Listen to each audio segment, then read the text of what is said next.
الحمد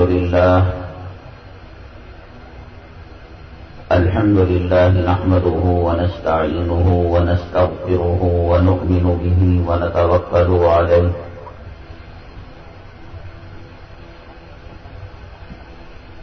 ونعوذ بالله من شرور أنفسنا ومن سيئات أعمالنا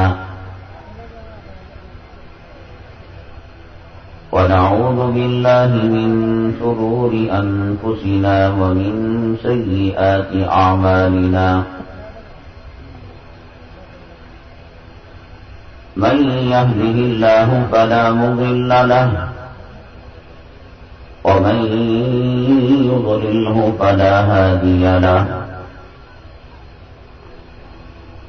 ونشهد أن لا إله إلا الله وحده لا شريك له ونشهد أن سيدنا ومولانا محمدا عبده ورسوله صلى الله عليه وعلى آله وأصحابه وبارك وسلم تسليما كثيرا أما بعد فأعوذ بالله من الشيطان الرجيم بسم الله الرحمن الرحيم يا أيها الذين آمنوا ادخلوا في السلم كافة ولا تتبعوا خطوات الشيطان إنه لكم عدو مبين قال النبي صلى الله عليه وسلم لا يؤمن أحدكم حتى أكون أحب إليه من والده وولده والناس أجمعين أو كما قال النبي عليه الصلاة والسلام رب اشرح لي صدري ويسر لي أمري واحلل عقدة من لساني يفقه قولي اللهم صل على سيدنا مولانا محمد في أول كلامنا اللهم صل على سيدنا مولانا محمد في أوسط كلامنا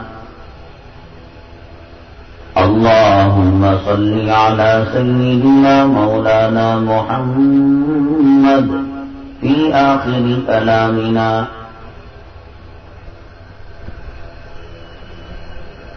قابل احترام صدر جلسہ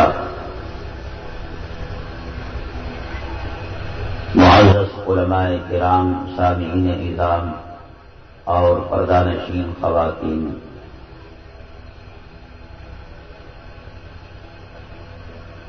اللہ تعالیٰ کا بے پناہ کرم ہے اللہ تعالیٰ کا احسان ہے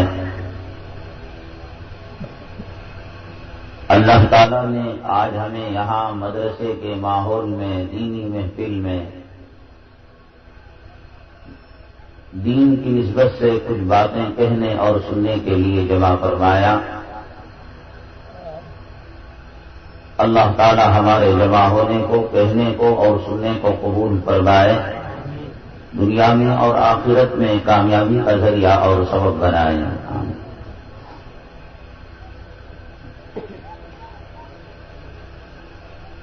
معزز سامعین کرام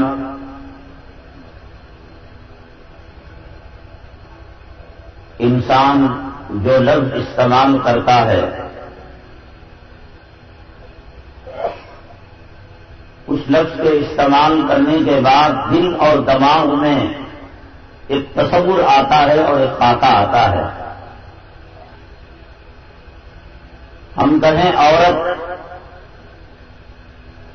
کا ایک تصور ہے، ہم کہیں چاند اور سورج، اس کے ایک معنی ہیں. ہم کہیں قرآن شریف، فوراً ذہن میں خاکہ آ جاتا ہے. انسان ایسے لاکھوں کروڑوں اربوں خربوں الفاظ استعمال کرتا ہے اور اس کے معنی اس کے دل و دماغ میں آ جاتے ہیں اور اس کا تصور اور خاکہ آ جاتا ہے.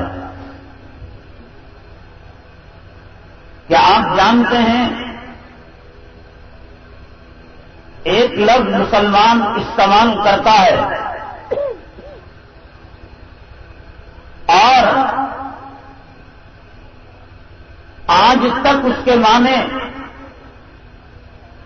اور اس کا مطلب اور اس کا مفہوم متعین نہ کیا جا سکا؟ کیا جانتے ہیں آپ وہ کون سا لفظ ہے؟ بڑی عجیب و غریب بات ہے. وہ لفظ مسلمان ہے. ہم کافر کہیں بت پرستی کا تصور، ہم مشرک کہیں شرک کا تصور، ہم عیسائی کہیں حضرت عیسیٰ علیہ الصلوۃ والسلام کو خدا ماننے والوں کا تصور، ہم یہودی کہیں نصرانی کہیں عربی کہیں عجمی کہیں ہندو کہیں، ہر ایک کا ایک معنی اور مطلب ہے.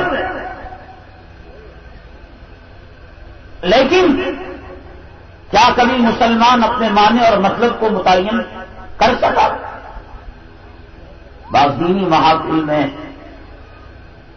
موبائل کے ذریعے سے کے ذریعے سے موبائل کے کیمرے سے ویڈیو لیتے ہیں. یہ گناہ کبیرہ ہے. قیامت کے دن آپ کو اس میں جان ڈالنی پڑے گی. جناب محمد رسول اللہ صلی اللہ علیہ وسلم نے ارشاد فرمایا کفر و شرک کے بعد سب سے بدترین گناہ تصویر کشی. آپ عالم کی پکڑیں، آپ اصلاح معاشرہ کے اجلاس کی پکڑیں یا شادی خانی کی پکڑیں یا کسی رنڈی عورت کی پکڑیں، حرام حرام ہے. آئندہ احتیاط کریں.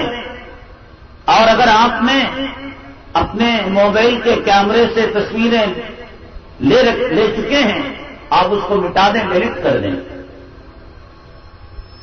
بڑی بیماری ہے. ہر کوئی اٹھا لیتا ہے اور اس کی سے تصویریں لینے لگتا ہے. گناہ کبیرہ، چھوٹا موٹا گناہ بھی نہیں، سخت ترین گناہ ہے. ہاں آڈیو ریکارڈ کر سکتے ہیں، آپ بیان ریکارڈ کر سکتے ہیں. تو میں نے عرض کیا ہر چیز کا ایک معنی اور مطلب ہے. مدرسہ کہے، طلبہ کا تصور، کالج کہے، اسٹوڈنٹ کا تصور. آخر یہ مسلمان کے معنی کیا ہیں؟ الفاظ کا معنی دیکھنے کے لیے ڈکشنری کا سہارا لیا جاتا ہے. ڈکشنری کھولی، معنی معلوم نہیں، پتا چل گیا کہ فلاں لفظ کا فلاں معنی ہے. اس مسلمان لفظ کو سمجھنے کے لیے اگر مسلم معاشرے کی طرف دیکھا جاتا ہے، ایک چہرہ داڑھی والا، ایک چہرہ داڑھی مڈا، ایک لباس اسلامی، ایک لباس یہودی، ایک لباس عیسائی، ایک لباس عورتوں والا اور عورتوں میں مردوں والا. کچھ خواتین پر پردہ اور حجاب اور کچھ خواتین بے پردہ اور کچھ خواتین رنڈیوں کے لباس میں، بے حیا لباس میں. کچھ حلال کھاتا ہے، کچھ حرام کھاتے ہیں، سود کچھ لیتے ہیں، کچھ نہیں لیتے، کچھ رشوت لیتے ہیں، کچھ رشوت نہیں لیتے. حی علی الصلاۃ سب کے لیے ہے، حی علی الفلاح سب کے لیے ہے. کچھ آتے ہیں، کچھ نہیں آتے. آخر ہے کیا ترجمہ اس کا؟ کیا معنی ہے؟ آنے والے مسلمان تو جو نہیں آئے ہیں وہ کافر کی اولاد ہے. اگر جبہ پہننے والے مسلمان تو یہود و نصارہ کا لباس پہننے والے کیا عیسائی کے نطفے سے پیدا ہوئے؟ اگر سود نہ کھانے والے مسلمان تو سود کھانے والے کیا حرام کے کیا معنی متعین کریں گے آپ کے پاس کیا معیار ہے؟ وہ کون سا ترازو ہے؟ کیسے پہچانیں گے آپ؟ یہ مسلمان کا ترجمہ ہے اور یہ کافر کا ترجمہ ہے، کیسے پتا چلے گا؟ ہر لفظ کا ایک معنی ہے اور مطلب ہے، لیکن یہ عجیب اور دیکھیے آپ اس اجلاس کے اندر دیکھیے، کیا سب کے چہرے باشرہ ہے؟ کیا سب کا لباس باشرہ ہے؟ کیا آج تمام لوگوں نے فجر کی نماز جماعت کے ساتھ تکبیر تحریمہ کے ساتھ پڑھی ہے؟ کیا سب گھروں کے اندر سنتوں کا چلن ہے؟ کیسے پہچانا جائے؟ یہ عجیب و غریب لفظ ہے اور عجیب و غریب حرف ہے یہ۔ آج تک کوئی عالم اس کا معنی متعین نہیں کر سکا، اس کا معنی اور مطلب اور مفہوم کا تعین نہیں کر سکا۔ آج یہ دنیا ہے، اس دنیا کے اندر نماز پڑھنے والا، بے نمازی، پردہ کرنے والی عورت، بے پردہ کرنے والی عورت اور حلال کھانے والے، حرام کھانے والے سب ملے ہیں۔ قبرستان میں سب کو دفن کیا جاتا ہے، جنازہ مسجد کا سب کو ملتا ہے، قاضی سب کو ملتا ہے، دفتر نکاح سب کو ملتا ہے۔ کل قیامت کے دن یہ بات نہیں ہوگی، الگ کر دیا جائے گا۔ ممتاز الیوم ایھا المجرمون، اے مجرموں الگ ہو جاؤ، چھٹ جاؤ۔ جہنمی الگ ہو جائیں گے، جنتی الگ ہو جائیں گے، داڑھی والے الگ ہو جائیں گے، داڑھی مڈانے والے الگ ہو جائیں گے، حلال خور الگ ہو جائیں گے، حرام خور الگ ہو جائیں گے، نمازی الگ ہو جائیں گے، بے نمازی الگ ہو جائیں گے۔ فریق فی الجنہ و فریق فی السعیر، ایک طبقہ جنت میں جائے گا اور ایک طبقہ جہنم کے اندر جائے گا۔ آج یہ دنیا ہے، الیکشن کی قطار کے اندر سب کھڑے ہوئے ہیں۔ آج یہ دنیا ہے، ووٹنگ کی فہرست کے اندر ہر کوئی اپنے آپ کو جس کا نام عیسیٰ رکھ دیا گیا، موسیٰ رکھ دیا گیا اور جس کو خطہ کرا دیا گیا اور جس کے کان کے اندر اذان کہہ دی گئی، ہر کوئی اپنے آپ کو مسلمان دکھانے کے لیے تیار ہے۔ اللہ کی نگاہ میں وہ مسلمان ہے، نبی کی نگاہ میں وہ مسلمان ہے۔ قبر میں جائے گا، کیا 3 سوالوں کا جواب وہ دے پائے گا یا عذاب قبر کا شکار ہوگا؟ قیامت کے دن عرش کا سایہ ملے گا، جناب محمد رسول اللہ صلی اللہ علیہ وسلم حوض کوثر سے اس کو پانی دیں گے، شفاعت کا پروانہ دیں گے۔ اللہ کے لیے غور کریں، کچھ دیر کے لیے آپ تدبر کریں، فکر کریں، اس حالت کے اندر موت آ جائے، کتنے زانی حالت جنابت میں دنیا سے رخصت ہو جاتے ہیں۔ زنا کرنے کے بعد غسل کی توفیق نہیں ہوتی، زنا کرنے کے بعد توبہ کی توفیق نہیں ہوتی، حرام کا کھانا کھانے کے بعد توبہ کی توفیق نہیں ہوتی۔ کسی حالت میں ملک الموت آتے ہیں اور پنجہ مارتے ہیں اور وہ دنیا سے رخصت ہو جاتا ہے۔ کیا وہ جنت میں جا سکتا ہے؟ کیا جناب محمد رسول اللہ صلی اللہ علیہ وسلم کے حوض کوثر کے پاس جا سکتا ہے؟ اللہ کے عرش کا سایہ کیا اس کو مل سکتا ہے؟ کیا آقا کی شفاعت کا پروانہ اس کو مل سکتا ہے؟ مسلمانوں کس کو دھوکہ دے رہے ہو؟ کس کو دھوکہ دے رہے ہو؟ اسلامی نام رکھ کر، مسلمانوں کے نام رکھ کر، عمر نام رکھ کر، صدیق نام رکھ کر، طلحہ نام رکھ کر، زبیر نام رکھ کر، عائشہ نام رکھ کر، سلمہ سمیہ نام رکھ کر، آخر کس کو دھوکہ دینا چاہتے ہیں آپ؟ جب نماز پسند نہیں، جب داڑھی پسند نہیں، جب اسلام پسند نہیں، جب قرآن پسند نہیں، جب نبی کے طریقے پسند نہیں، جب آخرت کا خوف نہیں، آخر کس نے تمہیں مجبور کیا؟ کوئی آیا تھا آپ کے گھر پر کہ بھائی مسلمان ہو جاؤ ورنہ لاٹھی چارج کی جائے گی، آپ کے مکان کو جلایا جائے گا، آپ کے دکان کو جلایا جائے گا؟ کسی نے مجبور کیا؟ ہندوستان آزاد سیکولر ملک، جمہوری ملک، جو جس دھرم میں چاہے رہ سکتا ہے، جس مذہب میں چاہے رکھ سکتا ہے، جب داڑھی مڈا چہرہ پسند ہے اسلام کا نام کیوں لیا آپ نے؟ جب سود کھانا پسند ہے نبی کے امتی کیوں کہلائے؟ کس نے مجبور کیا؟ آپ کے گھروں میں کوئی فوج آتی، کوئی پولیس والے آئے، کوئی حکومت کا الٹیمیٹم آیا، کوئی وارننگ آئی، کوئی فائرنگ ہوئی؟ کیوں بدنام کرتے ہیں آپ؟ یہودی بدنام کرنے کے لیے کم ہے، عیسائی بدنام کرنے کے لیے کم ہے، اسرائیل اسلام کو بدنام کرنے کے لیے کم ہے؟ ہندوستان کی فرقہ پرست تنظیمیں جو اسلام اور مسلمانوں کے دشمن ہیں آئے دن اسلام پر حملے کرتے رہتے ہیں، قرآن پر حملے کرتے رہتے ہیں، آقا کی شان میں گستاخی کرتے رہتے ہیں، وہ کم ہے جو آپ پیدا ہو گئے؟ آج کے جلسے میں آپ کو فیصلہ کر کر اٹھنا پڑے گا کہ آپ نبی کے دشمن ہیں یا نبی کے دوست ہیں، آپ اسلام کے ماننے والے ہیں یا اسلام کے منکر ہیں۔ ماننے والے ہیں تو ان کی شان کیا ہے، اور منکر ہیں تو ان کے کرتوت کیا ہے، ان کا رویہ کیا ہے، اور ان کی زندگی کے طور طریقے کیا ہیں۔ سر کے بالوں سے لے کر پیر کے تلوے تک کہیں آپ کو دکھائی دیتا ہے؟ اسلام کی جھلک ظاہر سے، باطن سے، گھریلو زندگی سے، بازار کی زندگی سے، مسجد کی زندگی سے، معاملات میں، شادی بیاہ میں کہیں دکھا دو اسلام کی جھلک۔ کیا مذاق ہے، کیا ٹھٹا ہے؟ وَمِنَ النَّاسِ مَن يَقُولُ آمَنَّا بِاللَّهِ وَبِالْيَوْمِ الْآخِرِ وَمَا هُمْ بِمُؤْمِنِينَ۔ اللہ فرماتے ہیں کچھ لوگ ہیں جو اپنے آپ کو مومن اور مسلمان کہتے ہیں، سب معلوم ہے اللہ کو، میرے دل میں کہنے سے پہلے کیا لفظ آتا ہے اور کہنے کے بعد میرے دل میں نیت کیا ہوتی ہے، کہنے سے پہلے میرے دل کا ارادہ کیا ہوتا ہے۔ وَمَا تَسْقُطُ مِن وَرَقَةٍ إِلَّا يَعْلَمُهَا۔ دنیا میں جتنے درخت ہیں ایک پتا اللہ کی مرضی کے بغیر نہیں گرتا۔ بادل سے کروڑوں پانی کے قطرے آتے ہیں، ایک ایک قطرے کا علم اللہ رکھتا ہے، آپ کا میرا علم نہیں رکھتا۔ کیا ملتا ہے تمہیں؟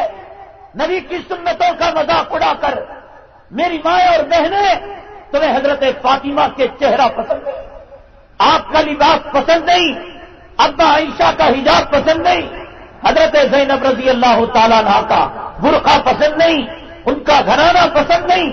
کیا ملتا ہے تمہیں؟ کیا ملتا ہے نبی کی زندگی پر تھوک کر؟ کیا ملتا ہے تمہیں نبی کی زندگی کو ٹکرا کر؟ کیا ملتا ہے تمہیں نبی کی زندگی کا کھلواڑا کر کر؟ آج تک کس کو کیا ملا؟ ایک نام بتاؤ۔ فرعون پیغمبر کی مخالفت میں آیا تھا، حکومت لے کر کامیاب ہو گیا۔ قارون دولت لے کر آیا تھا، نبی کی مخالفت کے اندر کامیاب ہو گیا۔ نمرود، حامان، شداد، ابو جہل، ابو لہب، عتبہ، شیبہ، ایک مثال بتاؤ۔ مشرق سے لے کر مغرب تک، شمال سے لے کر جنوب تک، زمین سے لے کر آسمان تک، کوئی اللہ کی نافرمانی کیا ہو، کوئی نبی کی نافرمانی کیا ہو، کوئی اسلام کے مقابلے میں آیا ہو، کوئی قرآن کے مقابلے میں آیا ہو، کوئی نبی کے مقابلے میں آیا ہو، کامیاب ہوا ہو؟ ایک مثال بتا دو۔ ہاں، وقتی طور پر اللہ نے بطور امتحان کے اور بطور آزمائش کے ان کو کچھ مہلت دے رکھی ہو، یہ الگ بات ہے۔ فرعون کو اللہ نے مہلت دی تو اس نے کہا انا ربکم الاعلی، میں تمہارا رب ہوں۔ ابو جہل کو مہلت دی، اس نے کہا میں حکمتوں کا باپ ہوں۔ ابو لہب کو مہلت دی، اس نے کہا میں شعلوں کا باپ ہوں۔ عبداللہ ابن ابی ابن سلول کو اللہ نے مہلت دی، اس نے کہا میں اپنے قبیلے کا سردار ہوں۔ عبداللہ ابن سبا کو اللہ نے مہلت دی، اس نے کہا میں علم و حکمت کا سردار ہوں۔ مہلت دی اللہ نے۔ یہ دنیا مہلتوں کی جگہ ہے، آزمائش کی جگہ ہے، امتحان کی جگہ ہے۔ اللہ فوراً پکڑ کا معاملہ نہیں کرتے، لیکن کامیابی کس کی ہوئی؟ فرعون کی ہوئی یا حضرت موسیٰ کی ہوئی، نمرود کی ہوئی، حضرت ابراہیم کی ہوئی، اور شداد کی ہوئی، حامان کی ہوئی، قارون کی ہوئی، ابو جہل کی ہوئی، اللہ میرا ستار ہے۔ کلام پاک کی 6666 آیتوں میں اس نے نہ اپنے نبی کے کسی دشمن کا نام نہیں لیا، لیکن کلام پاک اس وقت تک مکمل نہیں ہوتا۔ کلام پاک کا حافظ، کلام پاک کا قاری جب تراویح کے اندر کلام پاک کو سناتا ہے، جب تک موسیٰ کے نام کی طرح، عیسیٰ کے نام کی طرح، سلیمان کے نام کی طرح، محمد صلی اللہ علیہ وسلم کے نام کی طرح، اللہ کے نام کی طرح ابو لہب کا نام نہیں لیتا، اس وقت تک اس کا کلام پاک مکمل نہیں ہوتا۔ کلام پاک کے 30ویں پارے میں میرے رب نے ابو لہب کے نام سے ایک سورت کو نازل کیا اور کہا تبت یدا ابی لہب وتب، کان کھول کر سن لو اے دنیا کے پجاریوں، اے دولت کے پجاریوں، اے مال کے پجاریوں، اے دنیا کے کتوں، کان کھول کر سن لو، تمہاری طرح ابو لہب بتکا کرتا تھا، ناچا کرتا تھا، اچلا کرتا تھا، غرور کیا کرتا تھا، تکبر کیا کرتا تھا، گھمنڈ کیا کرتا تھا، اسے بڑا ناز تھا اپنے حسن پر، بڑی شان تھی اپنی اولاد پر، اور بڑا گھمنڈ تھا، اپنی بڑی گھمنڈ تھی اس کو اپنے سلطنت پر۔ اللہ نے نام لے کر کہا مکے میں ہزاروں دشمن، مدینہ طیبہ میں ہزاروں دشمن، قیامت تک آقا کے ہزاروں دشمن، لیکن ایک دشمن کا نام لیا اور کہا تبت یدا ابی لہب وتب، ابو لہب کا ستیہ ناش ہو جائے، ما اغنا عنہ مالہ وما کسب، نہ اس کا مال کام آیا نہ اس کی اولاد کام آئی۔ اللہ نے نام کیوں لیا؟ اے اللہ، آقا کے ہزاروں دشمن تھے، کسی نے آپ کو شاعر کہا، کسی نے آپ کو جادوگر کہا، کسی نے آپ کو کاہن کہا، کسی نے آپ کے راستے میں کانٹے ڈالے، کسی نے آپ کو مکہ مکرمہ سے نکلنے پر مجبور کیا، کسی نے آپ کی بیٹی کے حالت حمل کے اندر تیر چلائے، کسی نے آپ کی زوجہ مطہرہ ہماری اماں کائنات کے مومنوں اور مسلمانوں کی اماں عائشہ صدیقہ رضی اللہ تعالیٰ عنہ پر وہ وقت بھی آیا کہ زمین کام گئی، آسمان پھرا گیا اور آپ پر تہمت لگائی گئی، آپ نے نام نہیں لیا۔ کس نے یہ کام کیا؟ لیکن اے اللہ، آپ نے ابو لہب کا نام لیا، کیوں؟ اس لیے کہ قیامت تک عیسیٰ نام کے لوگ پیدا ہوں گے، موسیٰ نام کے لوگ پیدا ہوں گے، سلیمان نام کے لوگ پیدا ہوں گے، سکندر نام کے لوگ پیدا ہوں گے، مقدر نام کے لوگ پیدا ہوں گے، اور بظاہر مومن کہیں گے، مسلمان کہیں گے، آقا کے غلام کہیں گے، آقا کے امتی کہیں گے، اولیاء کے ماننے والے کہیں گے، لیکن ہوں گے صحیح معنوں کے اندر وہ ابو لہب، وہ ابو لہب ہوں گے جنہیں آقا کا طریقہ پسند نہیں، جنہیں آقا کی سنتیں پسند نہیں، وہ آقا کے طریقے کو ایسے جھٹلا دیں گے جب جناب محمد رسول اللہ صلی اللہ علیہ وسلم صفا کی چوٹی پر کھڑے ہو کر آپ نے خطاب کیا، میں پہاڑ کے اس طرف بھی دیکھ رہا ہوں اور پہاڑ کے اس طرف بھی دیکھ رہا ہوں، اگر میں کوئی بات کہوں تو مانو گے؟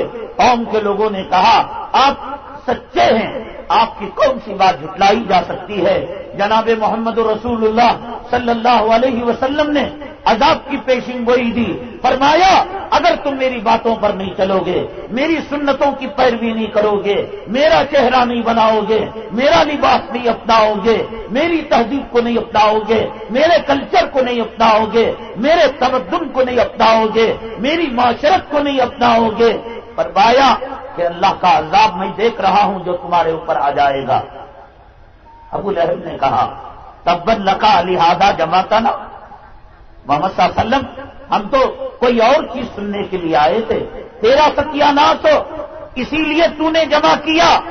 آج نبی کی سنت کو جھٹلانے والا یہ بات کہہ رہا ہے، اے مولوی، اے ملا، اے مدرسے کے ذمہ دار، اے مسجد کے خطیب، اے مسجد کے امام، تبت لکا لہذا جمعتنا، تو داڑھی کی بات کرنے کے لیے ہمیں جمع کیا، تو پردے کی بات کہنے کے لیے ہمیں جمع کیا، تو سود کی بات، حلال و حرام کی بات، معاشرت کی بات، سنت کی بات، بدعت کی بات جمع کہنے کے لیے ہمیں جمع کیا۔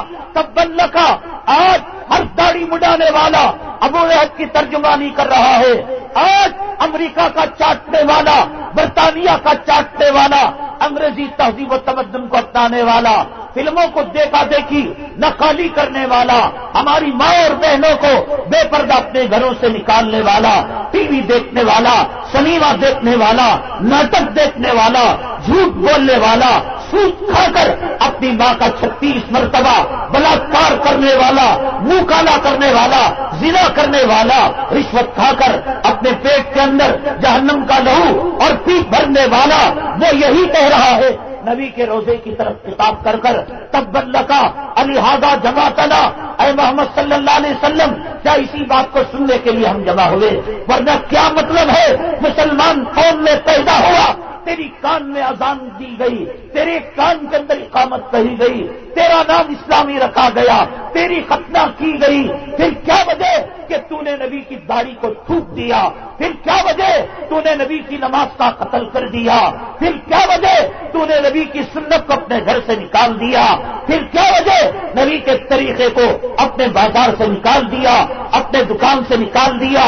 یہ وہی بول ہیں جو بول ابو لہب نے صفا کی چوٹی پر آقا کو کہے تھے، تبا لکا الہذا جمعتنا، تمہارا ستیہ ناش ہو، ہم دنیا والوں کی طرح، انگریزوں کی طرح، یہودیوں کی طرح، عیسائیوں کی طرح چہرہ بنائیں گے، ہم صحابہ کی طرح نہیں بنائیں گے۔ تبا لکا لہذا جمعتنا، میرے رب نے کہا اے کمینو، اے حرامیو، اگر تم نے میرے نبی کی بات کو جھٹلایا، کان کھول کر سن لو، میرے نبی کے لاکھوں دشمن تھے، لیکن ان میں نمایاں دشمن ابو لہب تھا۔ اس کے بارے میں اللہ نے سورت نازل کی، تبت یدا ابی لہب وتب، اس کا ستیہ ناش ہو جائے۔ تو جس طریقے سے ابو لہب کا ستیہ ناش ہوا، آج جس نے چہرے سے نبی کو جھٹلایا، لباس سے نبی کو جھٹلایا، معاشرت سے نبی کو جھٹلایا، معاملات سے نبی کو جھٹلایا، قول سے نبی کو جھٹلایا، عمل سے نبی کو جھٹلایا، ظاہر سے نبی کو جھٹلایا، باطن سے نبی کو جھٹلایا، معاشرت سے نبی کو جھٹلایا، انفرادی زندگی سے نبی کو جھٹلایا، اجتماعی زندگی سے نبی کو جھٹلایا، میرے اللہ نے کہا سن لے کمینے، ما اغنا عنہ مالہ وما کسب، ابو لہب کو اس کا مال اور اس کی دولت کام نہیں آئے گی۔ تیرا مال اور تیری دولت تجھے کام نہیں آئے گی۔ اللہ نے گندی قسم کی بیماری ابو لہب کو دے دی جس کا نام اجسا، مفسرین نے کتابوں کے اندر لکھا ہے، کیڑے پیدا ہو گئے، سڑان پیدا ہو گئی، بدبو پیدا ہو گئی، اور جسے اپنی اولاد پر ناز تھا، اپنے مال پر ناز تھا، اپنی دولت پر گھمنڈ تھا، اپنی شان پر فخر تھا، اور اس کا نام عبد العزا تھا۔ عزا مکہ مکرمہ کے بتوں میں سے ایک بت کا نام تھا۔ عبد العزا کے معنی اس بت کا ایک غلام تھا، اس بت کا ایک بندہ تھا، لیکن اپنے چہرے کی خوبصورتی کی وجہ سے، اپنے چہرے کے حسن کی وجہ سے، اپنے چہرے کی چمک دمک کی وجہ سے وہ اپنے آپ کو ابو لہب کہتا تھا۔ لہب کے معنی عربی کے اندر شعلوں کے اور بھڑکتے ہوئے انگاروں کے، یعنی شعلے کے اندر جو چمک دمک ہے، میرے چہرے کے اندر وہ چمک دمک ہے، میں ابو لہب ہوں۔ اللہ نے کہا ما اغنا عنہ مالہ وما کسب، اسے نہ مال کام آیا، نہ اسے دولت کام آئی، نہ اسے اولاد کام آئی۔ قیامت تک کے نبی کے طریقوں کے جھٹلانے والوں کا یہی انجام ہوگا۔ ما اغنا عنہ مالہ وما کسب، تجھے تیرا مال کام نہیں آئے گا۔ اگر آیا ہو کسی فرد کو جس پر اللہ کا عذاب آیا ہو، ایک نام پیش کر لو۔ کسی کو اس کے مال نے اللہ کے عذاب سے چھٹکارا دلایا ہو، ایک مثال پیش کر دو، سیصلی نارا ذات لہب، یہاں تو دنیا میں یہ عذاب، اور آخر اس کے اندر بھڑکتی ہوئی انگاروں کے اندر وہ شامل ہوگا، داخل ہو جائے گا۔ وامرأتہ، اور اس کی وہ بیوی جو گناہ کے معاملات میں اس کا ساتھ دیا کرتی تھی، کوئی کسی کے کام نہیں آئے گا۔ حضرت نوح علیہ السلام پیغمبر ہیں، 9.5 برس تک دعوت و تبلیغ کا فریضہ انجام دیتے رہے۔ بیٹا کافر نکل گیا، بیٹا مشرک نکل گیا، اور اس نے کہا قال صحابی الی جبل یعصمنی من الماء، مان لے میرے بھائی، نہ مال کام آئے گا، اللہ کا عذاب آئے گا، اللہ کا قہر آئے گا، اللہ کی پکڑ آئے گی، کوئی چیز تیرے کام نہیں آئے گی، تیرے دماغ کو کتے نے چاٹ لیا، نبی کے طریقے کو جھٹلاتا ہے، اسلام کو جھٹلاتا ہے، قرآن کو جھٹلاتا ہے، حدیث کو جھٹلاتا ہے، ملا کو جھٹلاتا ہے، مدرسے کو جھٹلاتا ہے، مسجد کو جھٹلاتا ہے، کہیں پاگل کتے نے تجھے کاٹ لیا؟ دماغ تیرا خراب نہیں ہو گیا؟ اس نے کہا قال صحابی الی جبل یعصمنی من الماء، میں پہاڑ پر چڑھ جاؤں گا۔ ابا آپ کا دماغ سٹ پٹا گیا ہے، ریگستان کے اندر طوفان آئے گا، ریگستان کے اندر پانی آئے گا، ریت کے اندر پانی آئے گا، جہاں ریت ہوتی ہے ریگستان پانی کی قلت ہوتی ہے، اور آپ طوفان کی بات کر رہے ہیں؟ آپ کی طرح دینی مسائل کے اندر، شریعت کے امور کے اندر، ڈاکٹری معاملے میں کوئی رائے نہیں دے گا، ڈاکٹر کا فیصلہ آخری ہوگا۔ گھروں کی تعمیر میں انجینئر کا فیصلہ آخری ہوگا، الیکٹریشین کے کاموں میں الیکٹریشین کا جو ماہر، اس کا فیصلہ آخر ہوگا۔ یہ دین ہے، گھر کی ہر بوڑھی عورت فتویٰ دیتی ہے، یہ دین ہے، داڑھی مڈا فتویٰ دیتا ہے، یہ دین ہے، حرام خور زانی دین کے اندر رائے زنی کرتا ہے۔ طبیعت خراب ہو اور میں کہوں کہ آپ فلاں دوائی دواخانے سے لے لے، میڈیکل شاپ سے لے لے، کہیں گے مولوی صاحب رہنے دیجیے، آپ تجویز کا مسئلہ بیان کیجیے گا، آپ مسواک کا مسئلہ بیان کیجیے گا، آپ کو کوئی حق نہیں میڈیکل معاملات کے اندر رائے زنی کرنے کی۔ ڈاکٹر نے کہا آپ اس مکان کے اندر اتنے ستون لگائیے، اتنا سیمنٹ لگائیے، تو آپ نے کہا کہ ڈاکٹر صاحب رہنے دیجیے، آپ کو انجیکشن سے لینا دینا ہے، دوائی سے لینا دینا ہے، سرجری سے لینا دینا ہے، یہ انجینئر کا کام ہے۔ یہ ملا مدرسہ کیوں دیتا ہے تمہیں؟ یہ مفتی کیوں دیتا ہے؟ کس کو پوچھ کر تم نے داڑھی کو منڈایا؟ کس کو پوچھ کر تم نے عیسائی طریقے کو اپنایا؟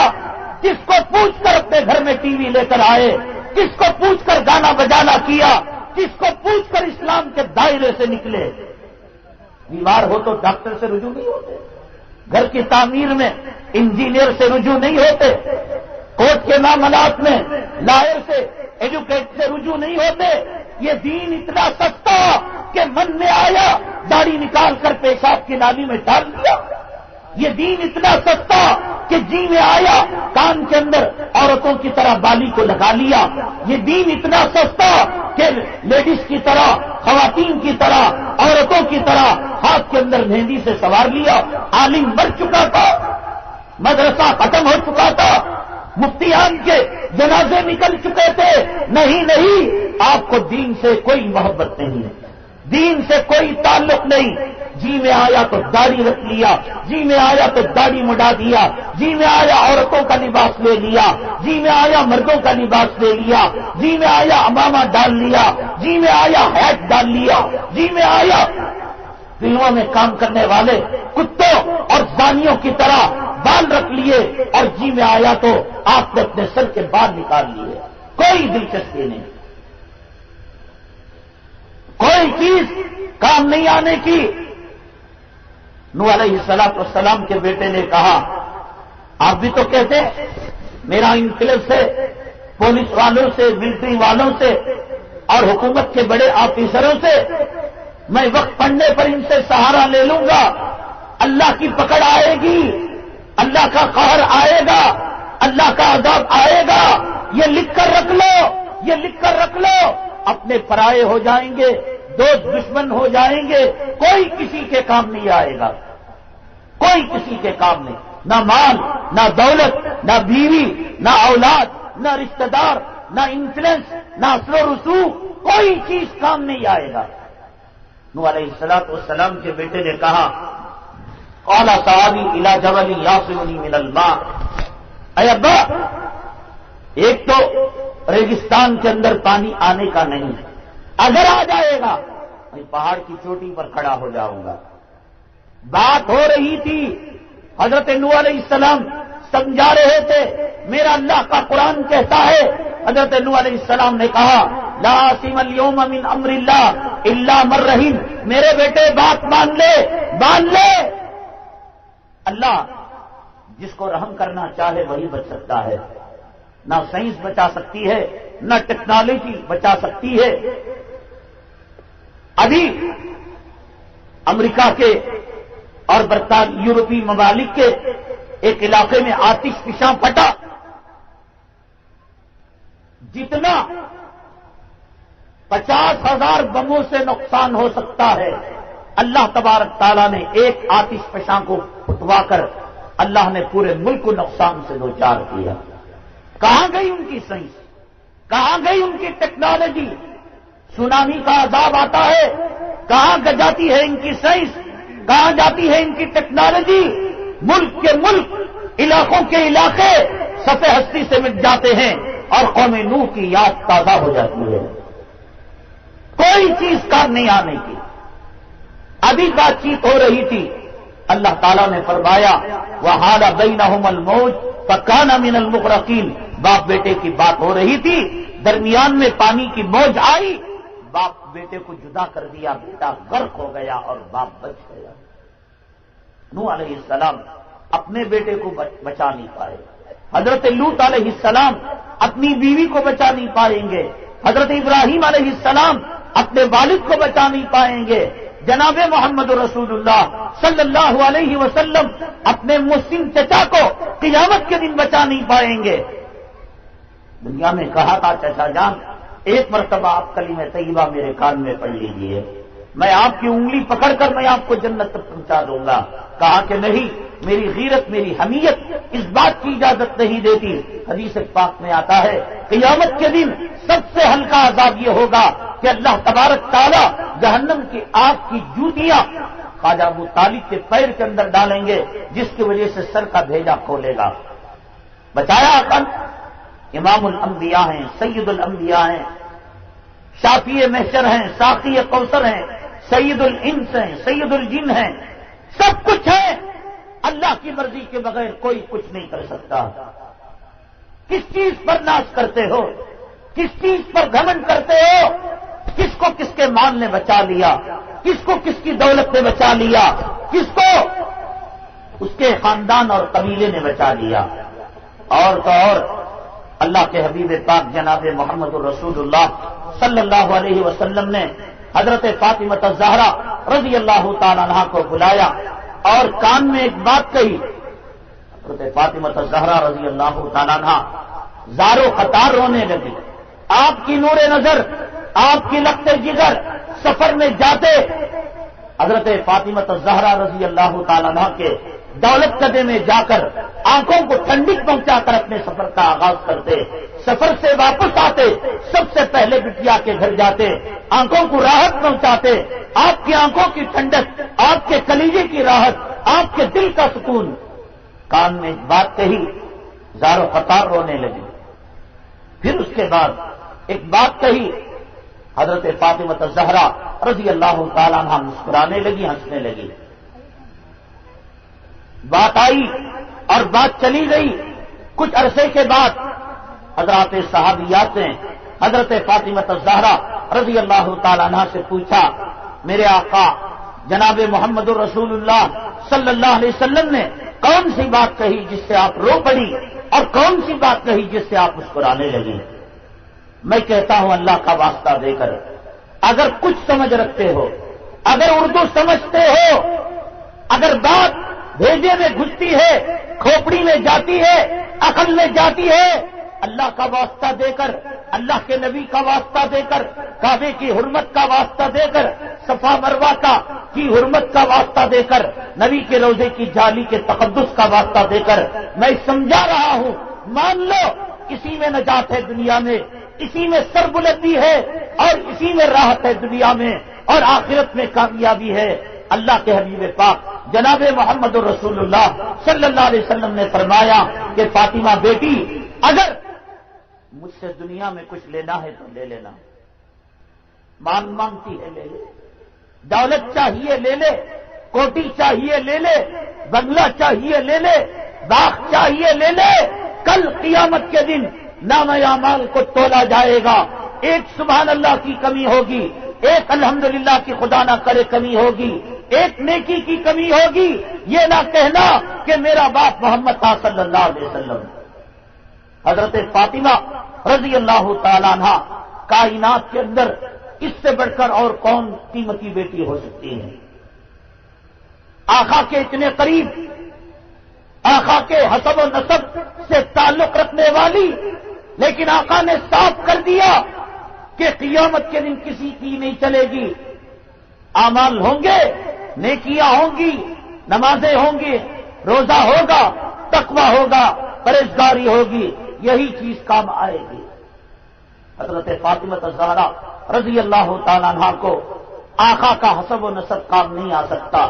آپ کس کھیت کے مولی، آپ کا باپ کون سا، ٹھیکیدار قیامت کا، کس چیز پر بھروسہ رکھ کر، کس چیز پر اعتماد کر کر تم دین کو فٹ بال کی طرح لات مار رہے ہو؟ مجھے بتاؤ. یا ایھا الانسان ما غرک بربک الکریم، اے انسان، رب کریم سے کس چیز نے تجھے دھوکے میں رکھ رکھا ہے؟ تو رب کی طاقت کو نہیں جانتا؟ کیا تو رب کی قوت کو نہیں جانتا؟ کیا تو رب کے جو ہے وجود کو نہیں مانتا؟ کیا مذاق ہے، کیا ٹھٹا ہے؟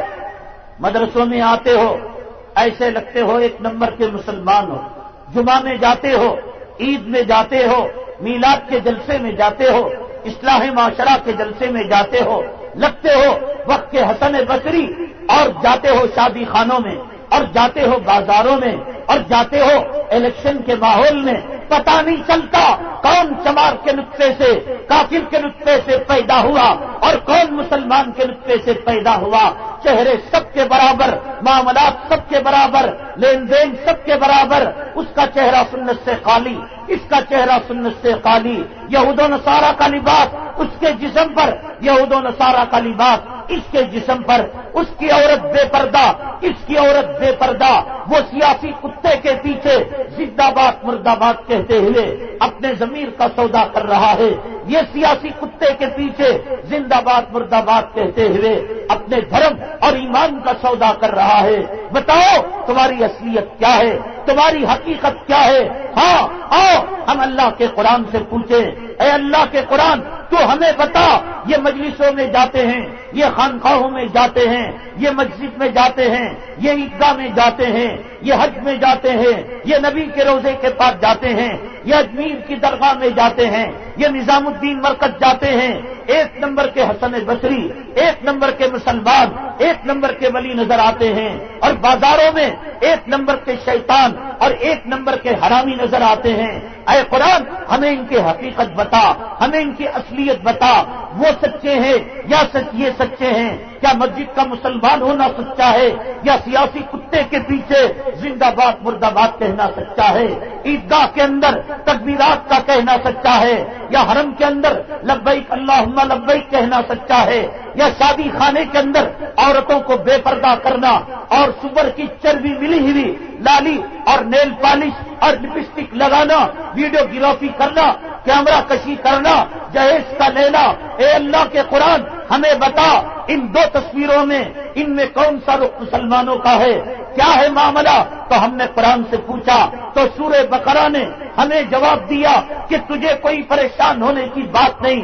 دیکھ، ہم ان کا پوسٹ مارٹم کرتے ہیں، ہم ان کا دودھ کا دودھ اور پانی کا پانی کرتے ہیں، ان کے نمازوں کی اصلیت بتاتے ہیں، ان کے ٹوپی پہننے کی ورجلاٹی بتاتے ہیں، ان کے داڑھی رکھنے کی حقیقت بتاتے ہیں، ان کے لبیک اللہم لبیک کہنے کی اصلیت، ان کے میلاد کے جلسے، اصلاح معاشرہ کے جلسے کے اندر شرکت کر کر اپنے آپ کو حسن بصری ثابت کرنا، ہم ان کی حقیقت بتاتے ہیں.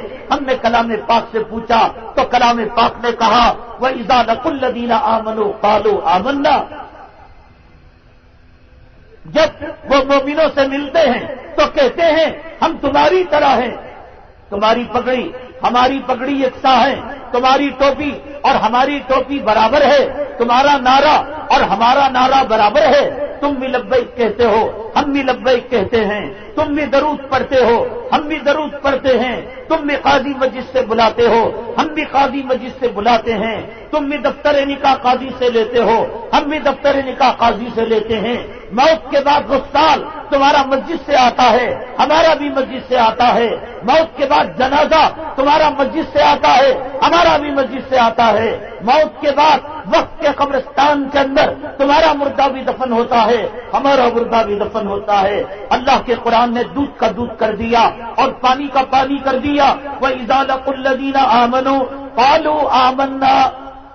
یہ مومنوں کے پاس جاتے ہیں، یہ مسلمانوں کے پاس جاتے ہیں. اپنے آپ کو حسن بصری، اپنے آپ کو شیخ عبد القادر جیلانی، اپنے آپ کو خواجہ میری، اپنے آپ کو قاسم نانوتوی، اپنے آپ کو اشرف علی تھانوی، اپنے آپ کو وقت کا ولی، اپنے آپ کو وقت کا قطب ثابت کرتے ہیں. وَإِذَا خَلَوْا إِلَىٰ شَيَاطِينِهِمْ قَالُوا إِنَّا مَعَكُمْ. جب سیاسی کتوں کے پیچھے جاتے ہیں، جب دکانوں میں جاتے ہیں، جب مال کے پیچھے جاتے ہیں، جب دولت کے پیچھے جاتے ہیں، جب بیوی کے غلام بنتے ہیں، جب اولاد کے نوکر بنتے ہیں. وَإِذَا خَلَوْا إِلَىٰ شَيَاطِينِهِمْ. اور جب اپنے شیاطین کے پاس جاتے ہیں، قَالُوا إِنَّا مَعَكُمْ. ارے نہیں صاحب، ہم تو تمہارے ساتھ ہیں. یہاں بھی ساتھ وہاں بھی ساتھ. تو اب شیطان پوچھتا ہے لبیک اللہم لبیک کا کیا ہوا؟ نعرہ تکبیر اللہ اکبر کا کیا ہوا؟ نعرہ رسالت یا رسول اللہ کا کیا ہوا؟ قد قامت الصلاۃ کا کیا ہوا؟ حی علی الصلاۃ کا کیا ہوا؟ درود کا کیا ہوا؟ چلے کا کیا ہوا؟ 3 دن کا کیا ہوا؟ 4 مہینے کا کیا ہوا؟ سال کا کیا ہوا؟ افتا کے کورس کا کیا ہوا؟ مولوی کے کورس کا کیا ہوا؟ شعب حفظ کے سند کا کیا ہوا؟ وَإِذَا خَلَوْا إِلَىٰ شَيَاطِينِهِمْ قَالُوا إِنَّا مَعَكُمْ. اب جب پوچھا جاتا ہے صاحب وہاں تو تھے، بڑے زور زور سے اچھل اچھل کر نعرہ مار رہے تھے، نعرہ تکبیر اللہ اکبر، نعرہ رسالت یا رسول اللہ، بڑی عمدہ پگڑی تھی، خوشبو اور اونٹ جو ہے جلا رہے تھے، سنگا رہے تھے. انما نحن مستہزئون. ان شیاطین کے ساتھ مل کر یہ لوگ کہتے ہیں نہ صاحب وہ تو دین کے ساتھ ایک ٹھٹا تھا، دین کے ساتھ ایک مذاق. مذاق کرنے آئے ہو تو یہ قرآن کہتا ہے اگر تم سچے ہو تمہارے گھروں میں دین کیوں نہیں؟ اگر تم سچے ہو تمہارے چہروں میں دین کیوں نہیں؟ اگر تم سچے ہو تمہارے لباس میں دین کیوں نہیں؟ اگر تم سچے ہو تمہارے معاملات میں دین کیوں نہیں؟ اگر تم سچے ہو تمہارے کاروبار میں دین کیوں نہیں؟ خدا کا خوف، نبی سے محبت. مسلمان سود لیتا دیتا نہیں. کتنے مسلمان اس مجمع میں اللہ بہتر جانے سود کے معاملات کے اندر ملوث ہیں؟ نہیں جانتے. اگر میں یہاں چیلنج کروں اس مجمع میں سے وہ فرد اٹھے جو اپنی ماں کے ساتھ 36 مرتبہ اپنا منہ کالا کرے، آستین چڑھا لے گا، کہے گا مولانا صاحب اصلاح معاشرہ کا بیان کیجئے گا، آپ قرآن بیان کیجئے، حدیث بیان کیجئے. یہ ماں کو زنا کروانے آئے ہیں آپ؟ ماں کا زنا کرنا کوئی اچھی چیز ہے؟ میں کیا کروں مجبور ہوں، میں کیا کروں مجبور ہوں. اے زانی ماں کے، اے ماں کا منہ کالا کرنے والے، اگر ہندوستان کا سپریم کورٹ کہتا میں جوتوں سے اس بات کو ٹکرا دیتا، ہندوستان کی عدالت کہتی میں پھانسی پر لٹک جاتا، کالے پانی کو سینے سے لگا لیتا، میں قتل کی سزا بھگت لیتا، میں اپنے سینوں کو گولیوں سے چھلنی کر لیتا کہ کمینوں مسلمان کو ماں کا ثانی بتاتے ہو. اگر دیوبند کے مسلک میں بات ہوتی میں دیوبند کے مسلک کو طلاق دے دیتا. اگر احمد رضا کہتے میں بریلوی کو طلاق مغلظہ دے دیتا. اگر اسلامی جماعت کہتی، اگر تبلیغی جماعت کہتی میں جماعت سے مرتد ہو جاتا. کیوں؟ اتنا گھنونا گناہ، اتنا گھنونا گناہ کہ ماں اگر زندہ ہو ماں کے کپڑے نکال کر ماں کے ساتھ وہ کام کرے جو ایک کتا کتیا کے ساتھ کرتا ہے. ماں اگر مری ہوئی ہو تو ایک کلہاڑا لے کر قبرستان کے اندر جائے، ماں کی قبر کو کھودے، ماں کی کفن کو پھاڑے اور پھر ماں کے ساتھ وہ کام کرے جو کتا کتیا کے ساتھ کرتا ہے. میں کیا کروں لوگوں؟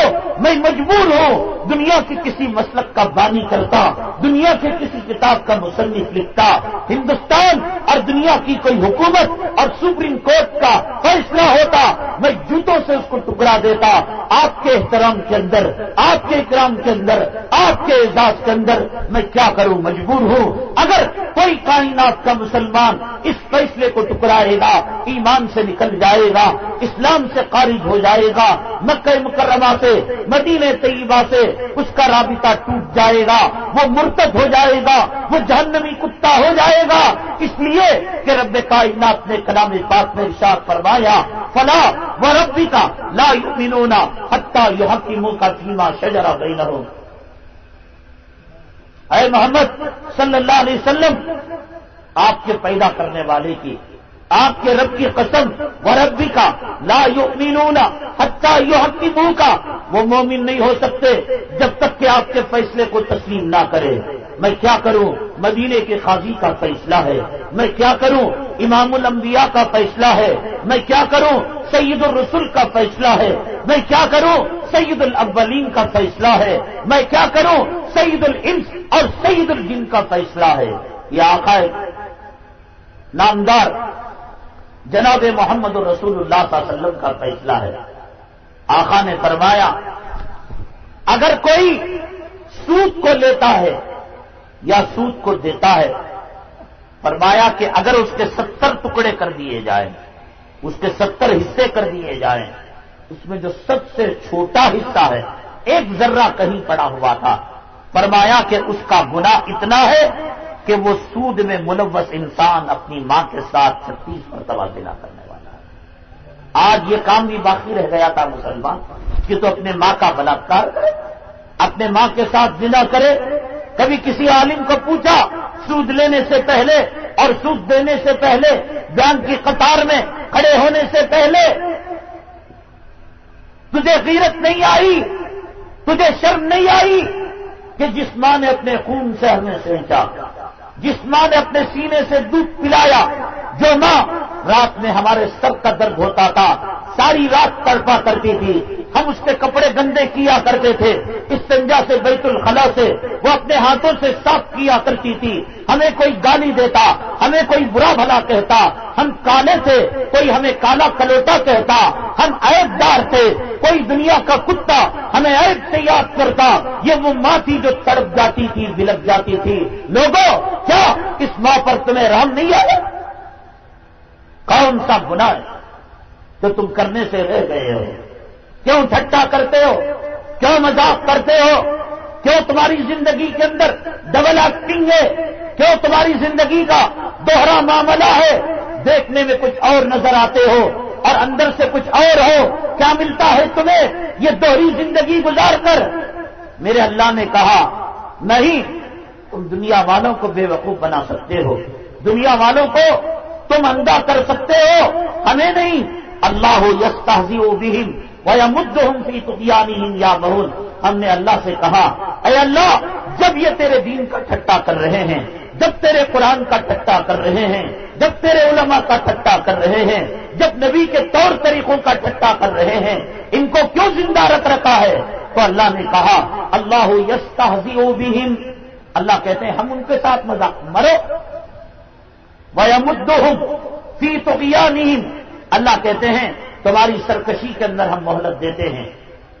یا مہون تم اندھے بن کر زندگی گزارو.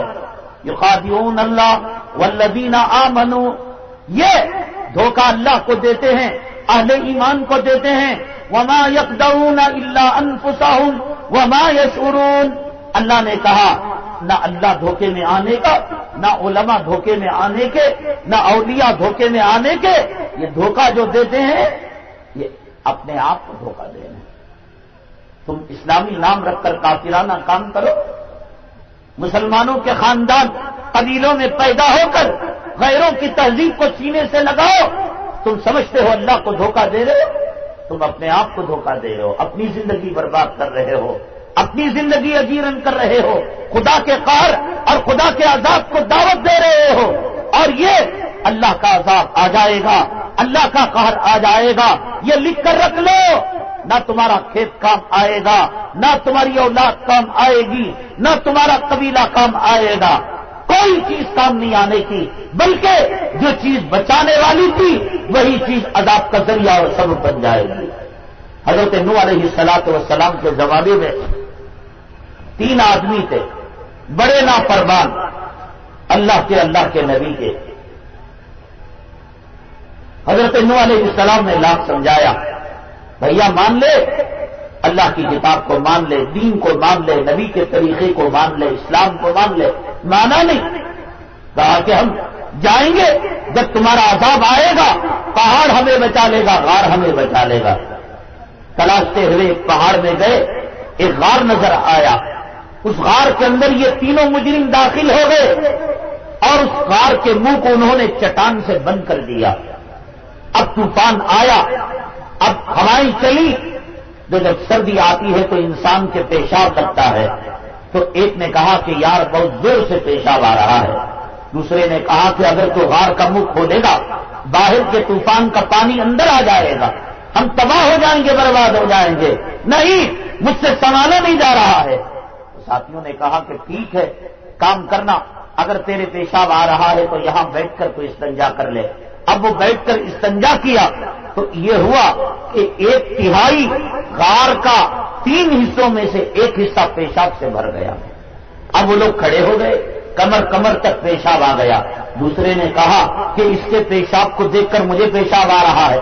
جیسے یہاں ایک آدمی اٹھ کر گیا، اسے دیکھ کر دوسرے کو یاد آ گیا، دوسرے کو دیکھ کر تیسرا یاد آ گیا۔ یہ سب پیشاب کے پجاری ہیں، شرمگاہ کے پجاری۔ دین کی محفل کے اندر پیشاب کو جانا، بیڑی پینے کے لیے جانا، سگریٹ پینے کے لیے جانا، گفتگو کرنے کے لیے جانا، ہوتا یہ ہے کہ شیطان ان کے پاخانے کی جگہ انگلی کرتا ہے۔ اب کوئی اٹھے گا تو سمجھ لینا کہ اس کے پاخانے کی جگہ شیطان انگلی کی عادت یہ اٹھ رہا ہے، اس کی انگلی کیا ہے، سمجھ گئے؟ شیطان انگلی کرتا ہے۔ قوالی کی محفل میں کوئی نہیں جاتا، سنیما میں کوئی نہیں جاتا، دینی محفل میں کیوں جاتا ہے؟ شیطان یہ سوچتا ہے یہاں بیٹھے گا تو قرآن سن لے گا، حدیث سن لے گا اور پتہ چل جائے گا جنت کا راستہ کیا ہے، جہنم کا راستہ کیا ہے۔ شیطان انگلی کرتا ہے۔ بہرحال آپ نے سنا ہوگا کہ پیلس اور بواسیر یعنی پاخانے کی جگہ زخم ہو جاتا ہے تو بیچارہ وہ تو ایک فطری بیماری ہے، جس کو پیلس آتا ہے یا بواسیر آتی ہے، ایک نیچرل اور ایک قدرتی بیماری، کوئی بیماری اپنے ہاتھ سے تھوڑی نہ لیتا ہے۔ لیکن دینی محفل کے اندر جو خود سے اٹھتا ہے اپنے ارادے سے، وہ بیماری کو اللہ کے عذاب کے طور پر، یہ بواسیر کی بیماری شیطان کی انگلی اس کے پاخانے میں مقد میں داخل وہ کرتا ہے، وہ مجبوراً اٹھ جاتا ہے، اسے پیشاب کی یاد آتی ہے، اسے بیت الخلا۔ آخر یہ پیشاب سلیمہ گھر میں کیوں نہیں آتا؟ قوالی کی محفل میں کیوں نہیں آتا؟ محبوبہ کے پاس بیٹھ کر کیوں نہیں آتا؟ عرس کی محفل میں بیٹھ کر کیوں نہیں آتا؟ اس لیے کہ وہاں گمراہی کی کوئی بات نہیں ہے، یہاں شیطان اس کو گمراہ کرنا چاہتا ہے۔ تو دوسرے نے کہا کہ یار مجھے پیشاب لگا، استنجا لگا ہے۔ اب کہا کہ برتا کیا نہیں کرتا، کر لے۔ تو غار کا 2/3 حصہ پیشاب سے بھر گیا اور مونڈے تک پیشاب آ گیا۔ جب 2 آدمی پیشاب سے فارغ ہو گئے، تیسرا کب خاموش رہنے والا تھا، اب اس نے لاکھ سنبھلا نہیں، اس نے پیشاب چھوڑ دیا۔ اللہ کا کرنا یہ ہوا کہ نبی کا باغی، اللہ کا باغی اور دین کا دشمن اگر اللہ کے طوفان سے بچ بھی گیا تو اپنے پیشاب میں ڈوب کر مر گیا۔ کہیں نہیں جاؤ گے، اپنے پیشاب میں ڈوب مرو گے۔ اللہ گردے کے اندر پتھری پیدا کر دے گا، اللہ خون کی رفتار کو تیز کر دے گا، اللہ دماغ کے اندر برین ٹیومر پیدا کر دے گا، اللہ بیوی کو نافرمان کر دے گا، میرا اللہ اولاد کے اندر دشمنی پیدا کر دے گا۔ اولاد ہوگی سکھ نہیں ملے گا، بیوی ہوگی مطالبات پورے نہیں ہوں گے، مال و دولت ہوگی، یہی مال و دولت گلے کا پھندا بن جائے گا۔ لکھ کر رکھ لو، راحت اللہ کی ماننے میں، اللہ کے نبی کی ماننے میں۔ اور اس کے برخلاف ایک بوڑھی عورت تھی حضرت نوح علیہ السلام کے زمانے میں۔ حضرت نوح علیہ السلام گئے اس سے ملاقات کرنے کے لیے، ایمان لا چکی تھی، کہا کہ اماں جان چلیے گا، کشتی کے اندر سوار ہو جائیے۔ اب بوڑھی عورت چولہے کا کام کچھ کر رہی تھی، گھریلو کام کچھ کر رہی تھی، کہا کہ بیٹا نوح ایک کام کیجئے گا، کشتی میں سارے مسافر تیار ہو جائیں اور بیٹھ جائیں، تو اس کے بعد ہمیں بلا لینا، تھوڑا سا گھر کا کام ہے۔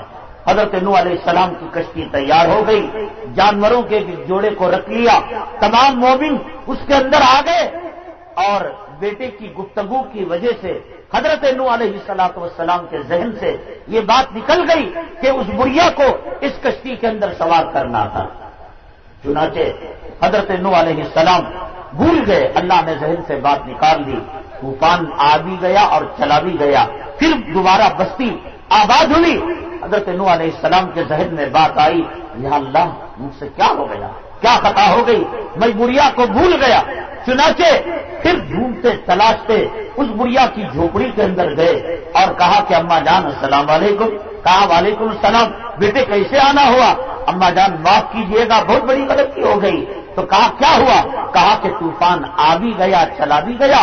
اماں جان نے کہا بیٹے نوح، اللہ کی عزت و جلالت کی قسم، طوفان کا ایک قطرہ میری جھوپڑی کو چھونے سے رہ گیا۔ اللہ بچانا چاہے کچی جھوپڑی کے اندر بچا لے، اور اللہ تباہ اور برباد کرنا چاہے غار کے اندر اس کے پیشاب میں اس کو تباہ برباد کر دے۔ بچانے والی ذات اللہ کی ہے، تباہ برباد کرنے والی ذات، عذاب لانے والی ذات اللہ کی ہے۔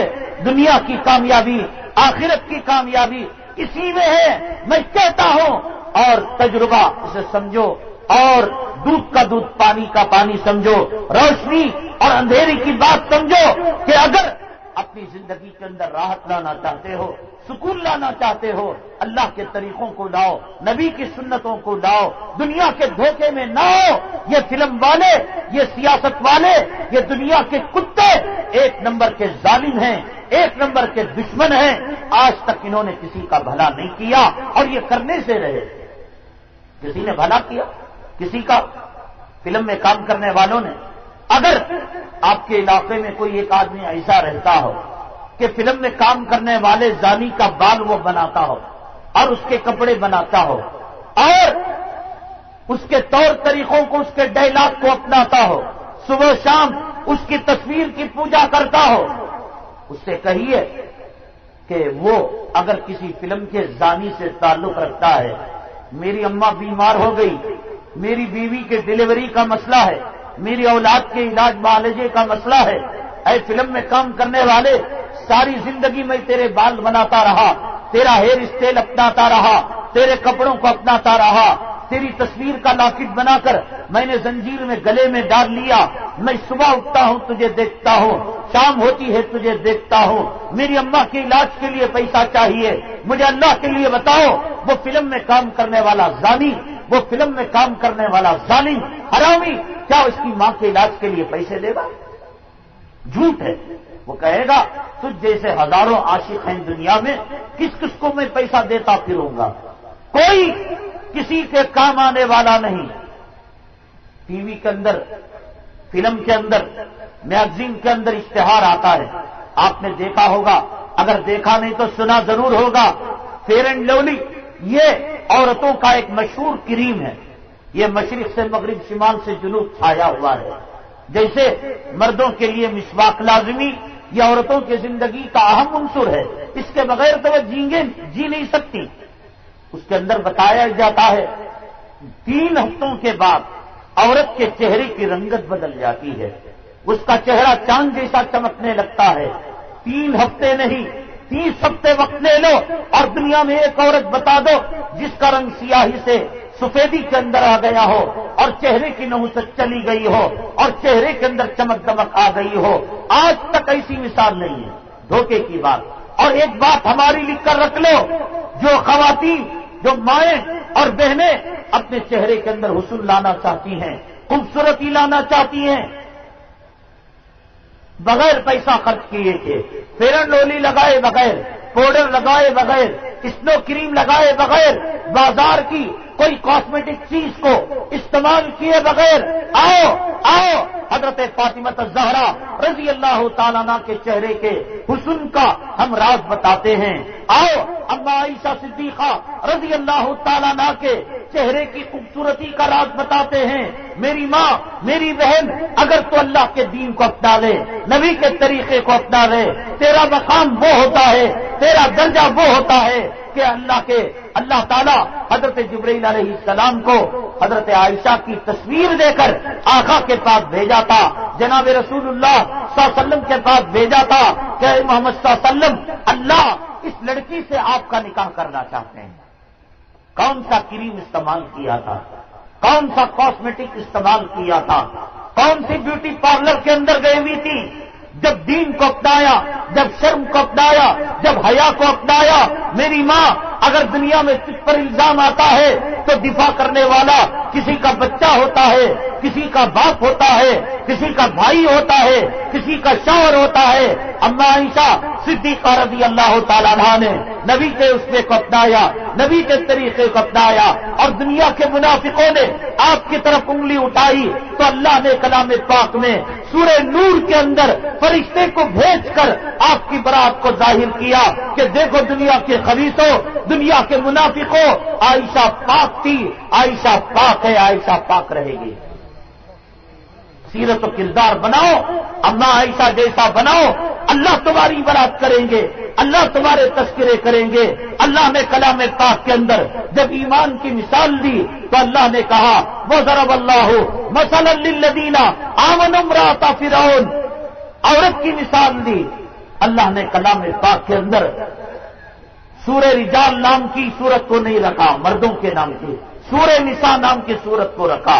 اللہ نے تیرا مقام اتنا بلند کیا، اللہ نے کہا کلما دخل علیہا زکریا المحراب وجد عندہا رزقا، کہ جب حضرت مریم علیہ السلام محراب کے پاس جاتی تو بغیر موسم کا پھل وہاں پر پاتی۔ تیرے پاس وہ قدرت تھی، تیرے پاس ایمان کا وہ سرچشمہ تھا کہ تو آج مجاوروں کے پاس نظر آتی ہے، عاملوں کے پاس نظر آتی ہے، تعویذ گنڈا کرنے والوں کے پاس نظر آتی ہے، آج تو مزاروں کے پاس نظر آتی ہے۔ تجھ میں ماں وہ طاقت تھی، قوت تھی کہ بغیر موسم کا پھل تیرے محراب کے اندر ہوتا تھا۔ وقت کا پیغمبر جب اس کو دیکھتا ششد رہ جاتا تھا، پریشان رہ جاتا تھا، جس کو اللہ نے کلام پاک میں فرمایا کلما دخل علیہا زکریا المحراب وجد عندہا رزقا، کہ جب حضرت یحییٰ اس محراب کے اندر آتے اس پھل کو دیکھ کر حیران رہ جاتے، پریشان رہ جاتے۔ آج تو روزی کے لیے رو رہی ہے، تجھ میں وہ طاقت تھی، وہ قوت تھی کہ جب امام بخاری رحمت اللہ علیہ پیدا ہوئے، نابینا پیدا ہوئے، اندھے پیدا ہوئے، آج تو رو رہی ہے، در در کی ٹھوکریں کھا رہی ہے، تعویذ اور پلیتوں کا سہارا لے رہی ہے، جادو کا سہارا لے رہی ہے۔ تجھ میں وہ طاقت تھی، قوت تھی۔ حضرت امام بخاری رحمت اللہ علیہ پیدا ہوئے، نابینا تھے، اندھے تھے، تو نے مصلی بچھایا اور 2 رکعت نماز پڑھی، اللہ تعالیٰ سے دعا کی اے اللہ اگر میرے بچے کو تو بینائی دے دے، اس کو میں دین کے لیے وقف کر دوں گی۔ ماں یہ دنیا شاہد ہے، یہ تاریخ شاہد ہے کہ تیرے ہاتھ ابھی دعا سے نیچے نہیں آئے تھے، اللہ نے تیری پکار کو سن لیا اور امام بخاری کو بصارت بھی دے دی، بصیرت بھی دے دی، آنکھیں بھی دے دی۔ یہ تیری دعا میں طاقت تھی۔ حضرت سیدنا انس بن مالک رضی اللہ تعالیٰ ارشاد فرماتے ہیں اگر یہ عورت کسی اور قوم کے اندر پیدا ہوتی، وہ قوم کے لوگ اس کی پوجا میں لگتے اور اس کا بت بنا لیتے۔ میں نے اپنے آنکھوں سے دیکھا کہ ایک علاقے کی، ایک قبیلے کی ایک عورت اپنے بچے کو لے کر آئی، جناب محمد رسول اللہ صلی اللہ علیہ وسلم کے حوالے کی، نئے نئے ایمان لے کر آئے تھے، حوالے کر کر چلی گئی۔ ایک وبائی بیماری آئی مدینہ طیبہ کے اندر، اس بچے کا انتقال ہو گیا۔ وہ قبیلے کے لوگ اس عورت کو تانا دینے لگے کہ تیرے بیٹے نے بتوں کے دھرم کو چھوڑ دیا اور غیر اللہ کے پوجے کو چھوڑ دیا اور مذہب اسلام کو انہوں نے قبول کر لیا، تو ہمارے بتوں نے بطور عذاب کے اس کو موت دے دی۔ یہ عورت آئی، حضرت انس بن مالک رضی اللہ تعالیٰ عنہ فرماتے ہیں آنکھوں سے دیکھ رہا تھا، اس نے کہا کہاں ہے میرا بچہ؟ تو آقا سے جا کر حضرت انس رضی اللہ تعالیٰ عنہ نے فرمایا وہ عورت اپنے بچے کو تلاش رہی ہے۔ آقا نے کہا ٹھیک ہے، ماں کو اپنے بچے کو دیکھ لینے دو۔ چنانچہ کفن کی چادر اس کے منہ پر ڈھک دی گئی تھی، پیروں کے پاس کھڑی ہو گئی۔ حضرت انس رضی اللہ تعالیٰ عنہ فرماتے ہیں ہاتھ اٹھا کر اس نے کہا اے رب کائنات اس جیسے ہزاروں بچے تیرے دین کے لیے قربان. اے اللہ اگر تو چاہتا ہے مجھے زمین کے اندر زندہ دفن کر دے, میرے جسم کے ٹکڑے کر کر تو جنگل کے درندوں کو کھلا دے, کوئی بات نہیں. اے اللہ آج اس کی موت کی وجہ سے اسلام کا ٹھٹا ہو رہا ہے, آج اس کے موت کی وجہ سے بتوں کی تعریف ہو رہی ہے, آج اس کے موت کی وجہ سے آقا کی توہین کی جا رہی ہے, تیرے توحید کے پرچم کو پیروں تلے روندا جا رہا ہے. اے رب کائنات یہ عاجز بندی, یہ بیچاری ضعیف بندی تیرے در کے اندر ہاتھ اٹھا کر بھیک مانگتی ہے. اسے زمین کے خزانے نہیں, اسے آسمان کی دولت نہیں, اسے روپیہ پیسہ نہیں, اسے حکومت و سلطنت نہیں. اے رب کائنات آج اسلام کی عزت کا مسئلہ ہے, آج میرے محبوب جناب محمد رسول اللہ صلی اللہ علیہ وسلم کے سرخ روئی کا مسئلہ ہے. اے اللہ تو لاج رکھ لے, تو زندگی دینے والا, تو موت دینے والا, میرے اللہ اس کے بعد کبھی تو موت دے دینا, مجھے کوئی پرواہ نہیں. اس اسلام کے لیے ایسے ہزاروں بچے قربان کرنے کے لیے تیار. حضرت انس بن مالک رضی اللہ تعالیٰ عنہ فرماتے ہیں میری آنکھوں نے دیکھا کہ ابھی ہاتھ دعا سے نیچے نہیں آئے تھے کہ اس کفن کے نیچے ایک حرکت آنے لگی. میں نے کفن سے چادر ہٹایا تو دیکھا کہ وہ بچہ مرا ہوا ماں کی دعا سے زندہ ہو کر مسکرا رہا تھا. میری ماں جب تیرے اندر تقویٰ تھا, جب تیرے اندر پرہیزگاری تھی, تو نے مردہ بچے کو زندہ کر دیا. میری ماں تو نے بخاری کو جنم دیا. میری ماں تو نے خواجہ اجمیری کو جنم دیا, فرید الدین گنج شکر کو جنم دیا. جب تو بھلی بنتی ہے بھلوں کو جنم دیتی ہے. اولیاء تیری کوکھ سے پیدا ہوئے, انبیاء تیری کوکھ سے پیدا ہوئے, مجاہد تیری کوکھ سے پیدا ہوئے, غازی تیری کوکھ سے پیدا ہوئے, ٹیپو سلطان تیری کوکھ سے پیدا ہوئے, سلطان صلاح الدین ایوبی تیری تربیت کا نتیجہ, خواجہ اجمیری تیری تربیت کا نتیجہ, قطب الدین بختیار کاکی تیری تربیت کا نتیجہ, نمازی مجاہد حافظ پیدا ہوتے ہیں تیری تربیت کا نتیجہ. ماں آج کیا ہو گیا؟ تو انگریزوں کے طور طریقوں کو پسند کرتی ہے, امریکہ کے طور طریقوں کو پسند کرتی ہے. جب سے تو نے راستہ بدلا, جب سے تو نے پٹری بدلی, ماں اس قوم کے اندر مجاہد پیدا ہونا بند ہو چکے ہیں, اس قوم کے اندر دین کے دائی پیدا ہونا جو ہے بند ہو چکے ہیں. دین کے غدار, منافق, ڈاکو بظاہر مسلمان اور اندر سے کافر اور بھیڑ و چمار پیدا ہو رہے ہیں. ماں تو سدھر جا, تو اماں عائشہ کے طریقے کو اپنا لے, تو حضرت فاطمہ کے طریقے کو اپنا لے, حضرت زینب کے طریقے کو اپنا لے, حضرت رقیہ کے طریقے کو اپنا لے.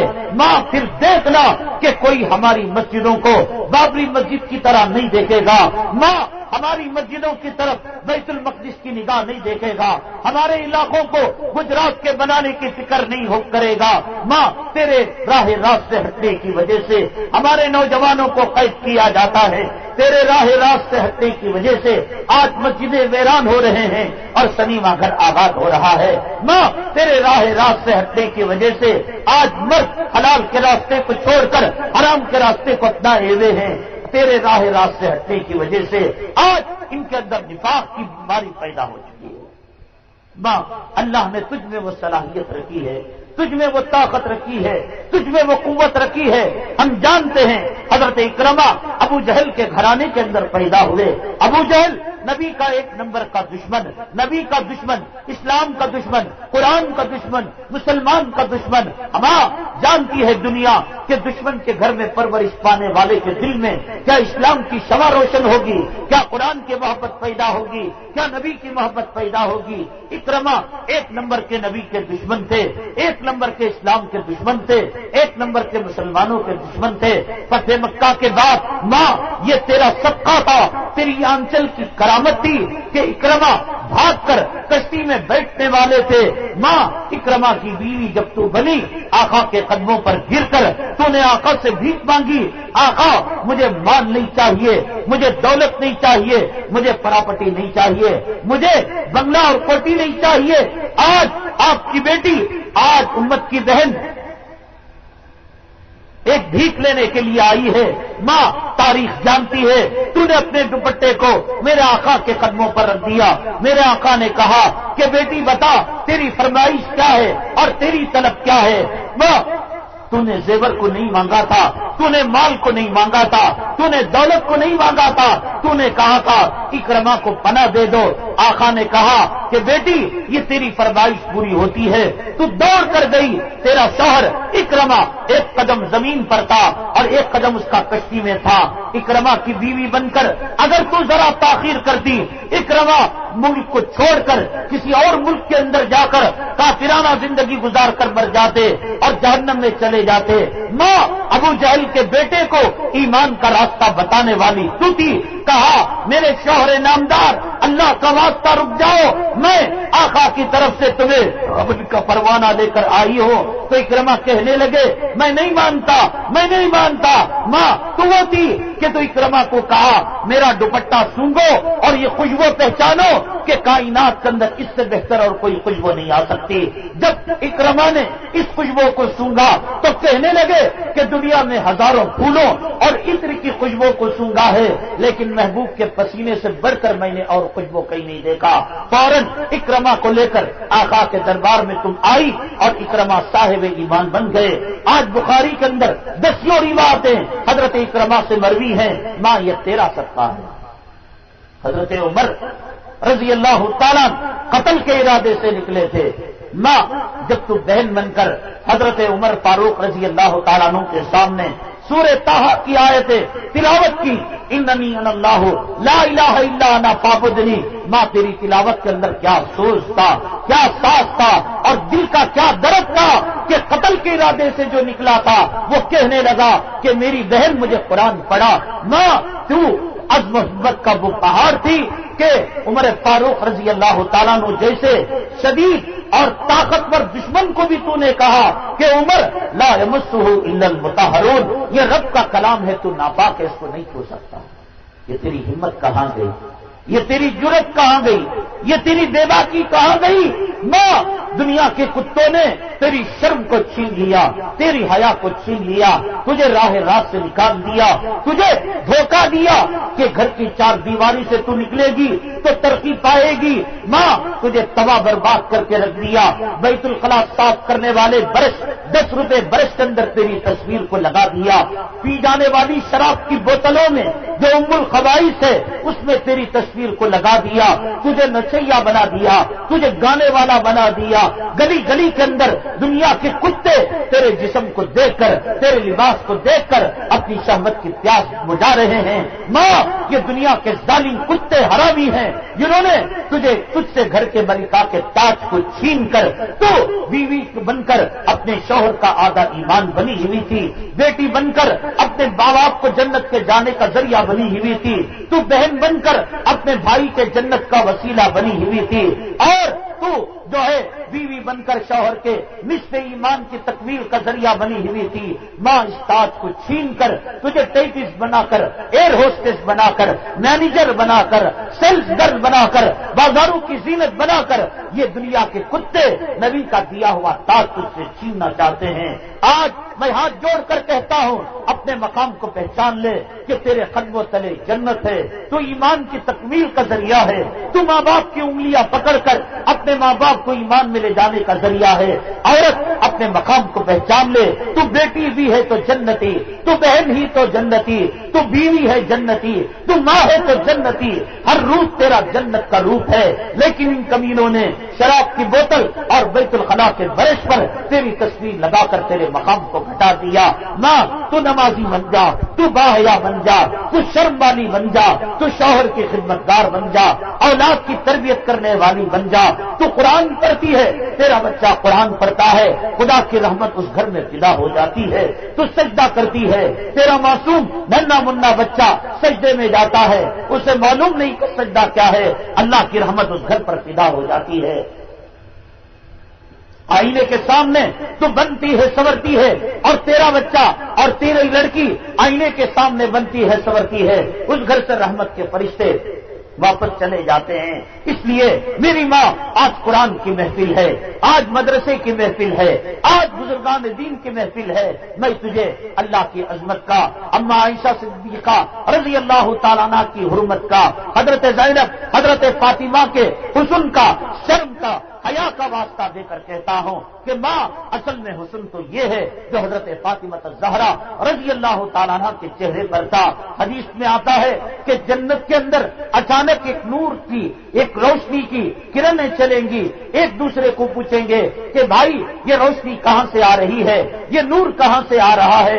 تو ہر آدمی کہے گا معلوم نہیں، تلاشتے تلاشتے آخر کار حضرت علی کرم اللہ وجہہ کے مسند پر یہ بات جائے گی، وہاں حضرت علی اور حضرت فاطمہ بیٹھے ہوئے ہوں گے۔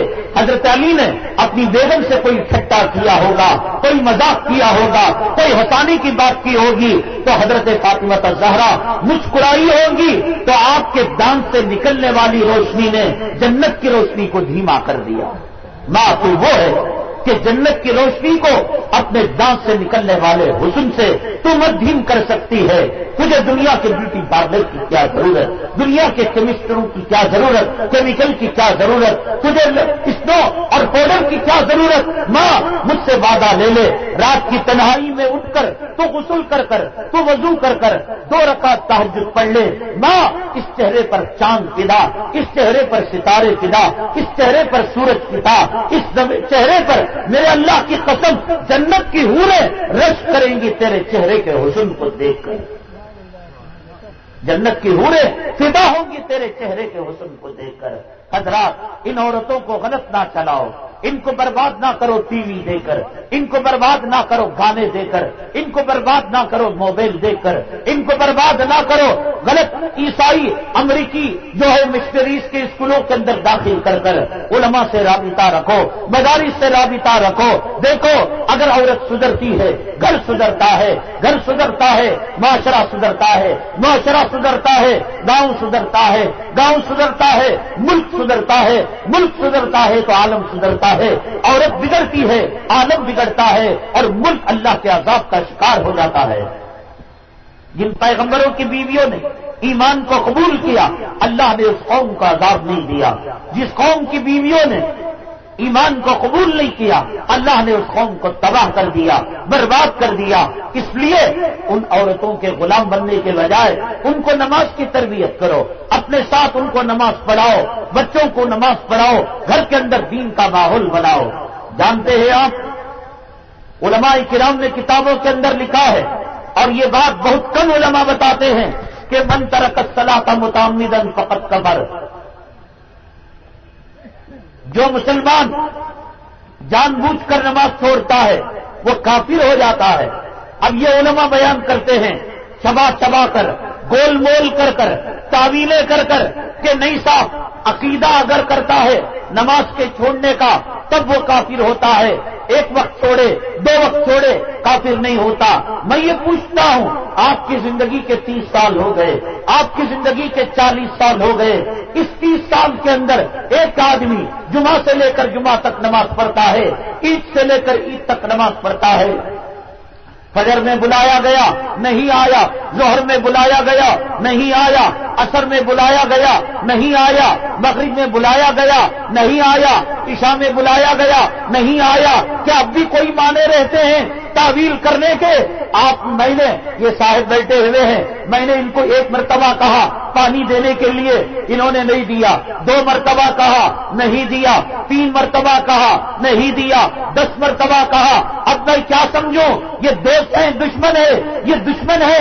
میرے رب نے فجر میں بلایا تم نہیں آئے، اور چلو غلطی ہو گئی، ظہر میں بلایا نہیں آئے، چلو غلطی ہو گئی، ہفتے کے دن بلایا نہیں آئے، چلو غلطی ہو گئی، اتوار کے دن 10 سال گزر گئے، 20 سال گزر گئے، کیا مانا ہے؟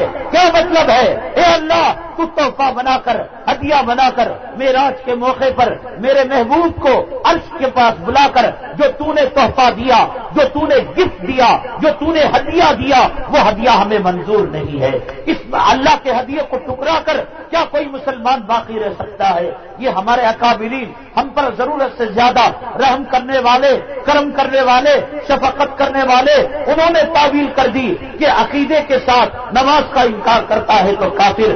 میں کہتا ہوں یہ بار بار کا چھوڑنا، یہ مہینوں کا چھوڑنا، یہ ہفتوں کا چھوڑنا، یہ اس بات کی کیا دلیل نہیں ہے کہ عملی طور پر وہ عقیدے کا اظہار کر رہا ہے، اے خدا ہر عمل تو نے مکہ مکرمہ کے اندر، مدینہ طیبہ کے اندر تو روزہ دیا، تو زکات دیا، تو صدقہ دیا، تو قرآن دیا، تو سورہ طٰہٰ دیا، سورہ بقرہ دیا، سورہ یاسین دیا، اور نماز دینا تھا تو اپنے محبوب کو اپنے عرش کے پاس بلایا۔ اے اللہ وہ جو محبوب کو عرش کے پاس بلا کر 5 وقت کی تو نے نماز دی، حی علی الصلاۃ کہیں گلی کا کتا جب جائے، حی علی الفلاح کہیں گلی کا سور اپنا پاخانہ کھانے کے لیے چلا جائے، الصلاۃ خیر من النوم کہے پگوٹے خالی پگوٹوں کے ساتھ پرندے اپنے گھسوں سے نکل جائے، اور تو اور میں حالت جنابت کے اندر بیوی کی بغل کے اندر بدکاری کر کر ہم سوتے رہے، یہ کس بات کی دلیل ہے؟ یہ علماء ہیں ضرور سے زیادہ شفقت کر رہے ہیں۔ قیامت کے دن نہ کوئی عالم کام آئے گا، نہ کوئی پیل آئے گا۔ میری سن لو یہ جو تم رویہ اپنا رہے ہو، 1 سال چھوڑ کر، 1 ہفتہ چھوڑ کر، 1 مہینہ چھوڑ کر، حدیث صاف کہہ رہی ہے من ترک الصلاۃ متعمدا فقد کفر، جس نے جان بوجھ کر نماز کو چھوڑا وہ بھیڑ کا بچہ ہو گیا، وہ چمار کا بچہ ہو گیا، وہ کافر کا بچہ ہو گیا۔ مانو قیامت کے دن یہ علماء نہیں آئیں گے، میں صاف کہہ رہا ہوں قیامت کے دن میری یاد آئے گی اگر تم نے نماز کو چھوڑا۔ اقیموا الصلاۃ ولا تکونوا من المشرکین، کہ نماز قائم کرو ورنہ تم مشرکوں میں سے نہ ہو جاؤ۔ کسی حاشیے میں کہیں بین القوسین اور کہیں تشریح میں نہیں لکھا ہوا، میرے آقا نے فرمایا ایمان اور کفر میں فرق کرنے والی چیز نماز ہے۔ آپ نے صاف فرما دیا، مرتے دم تک آپ جو ہے ادھر کا ادھر ہو جائے۔ میدان جنگ میں صحابہ نے نماز کو نہیں چھوڑا تو پھر وہ تجارت کی کیا مجبوری، میری ماں بہنوں کی پکانے کی کیا مجبوری؟ میری ماں تیرے بارے میں فقہاء نے کتابوں کے اندر لکھا کہ اگر تیرے بچہ پیدا ہو رہا ہو، درد ذہ ہو رہا ہو، لوٹ پوٹ کر رہی ہو، مغرب کا نماز کا وقت آ گیا، تجھے اجازت نہیں کہ تو نماز کو قضا کرے، ایک کھڈا کھودے گی اور ایک مٹکا اس میں رکھے گی، بیٹھ جائے گی، تیمم کرے گی، لیکن نماز کو تو نہیں چھوڑے گی۔ حالت ولادت کے اندر درد ذہن میں میری ماں تجھ سے نماز معاف نہیں ہے تو کیا چولہا جلا کر تیری نماز معاف ہو جائے گی؟ شادی خانے میں تیری نماز معاف ہو جائے گی؟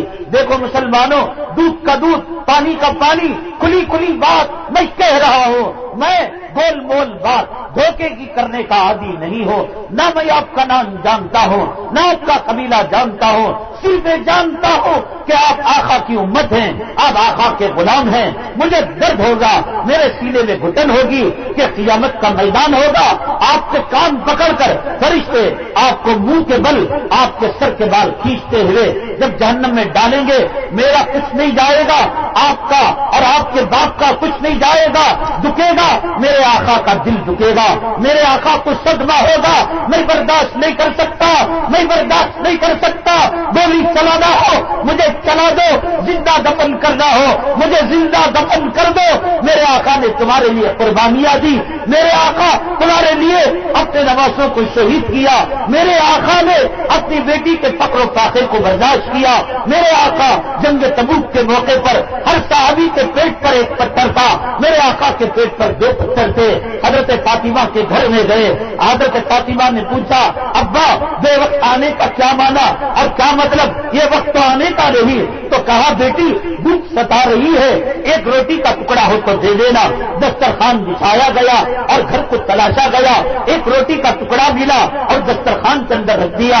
ابا معاف کرنا کہ اس دسترخوان کے اندر ایک روٹی کے، اس گھر کے اندر ایک روٹی کے ٹکڑے کے علاوہ اور کچھ نہیں ہے، اور زاروں قطار رونے لگی، آقا بھی رونے لگے۔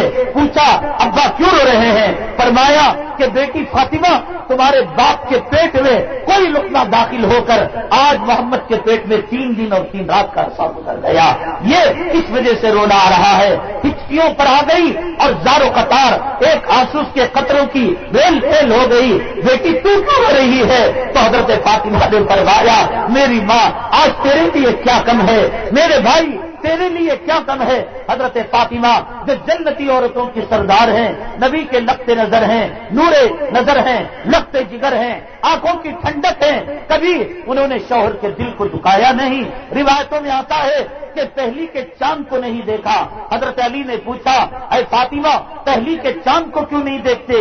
تو کہنے لگی پہلی کے چاند پر ہزاروں نگاہیں غیر محرم کی پڑتی ہیں، میں نہیں چاہتی کہ نبی کی بیٹی کی نگاہ غیر محرم کی نگاہ سے جا کر ٹکرا جائے۔ فاطمہ اتنی باحیا، نبی کی نور لخت جگر، نور نظر، نبی کے جگر کا ٹکڑا، رو کر کہتی ہے 7 دن اور 7 رات گزر گئی ابا کہ آپ کی بیٹی فاطمہ کے پیٹ میں کوئی لقمہ داخل ہوئے۔ کیا میرے آقا اللہ سے فاطمہ کے لیے روزی نہیں مانگ سکتے تھے؟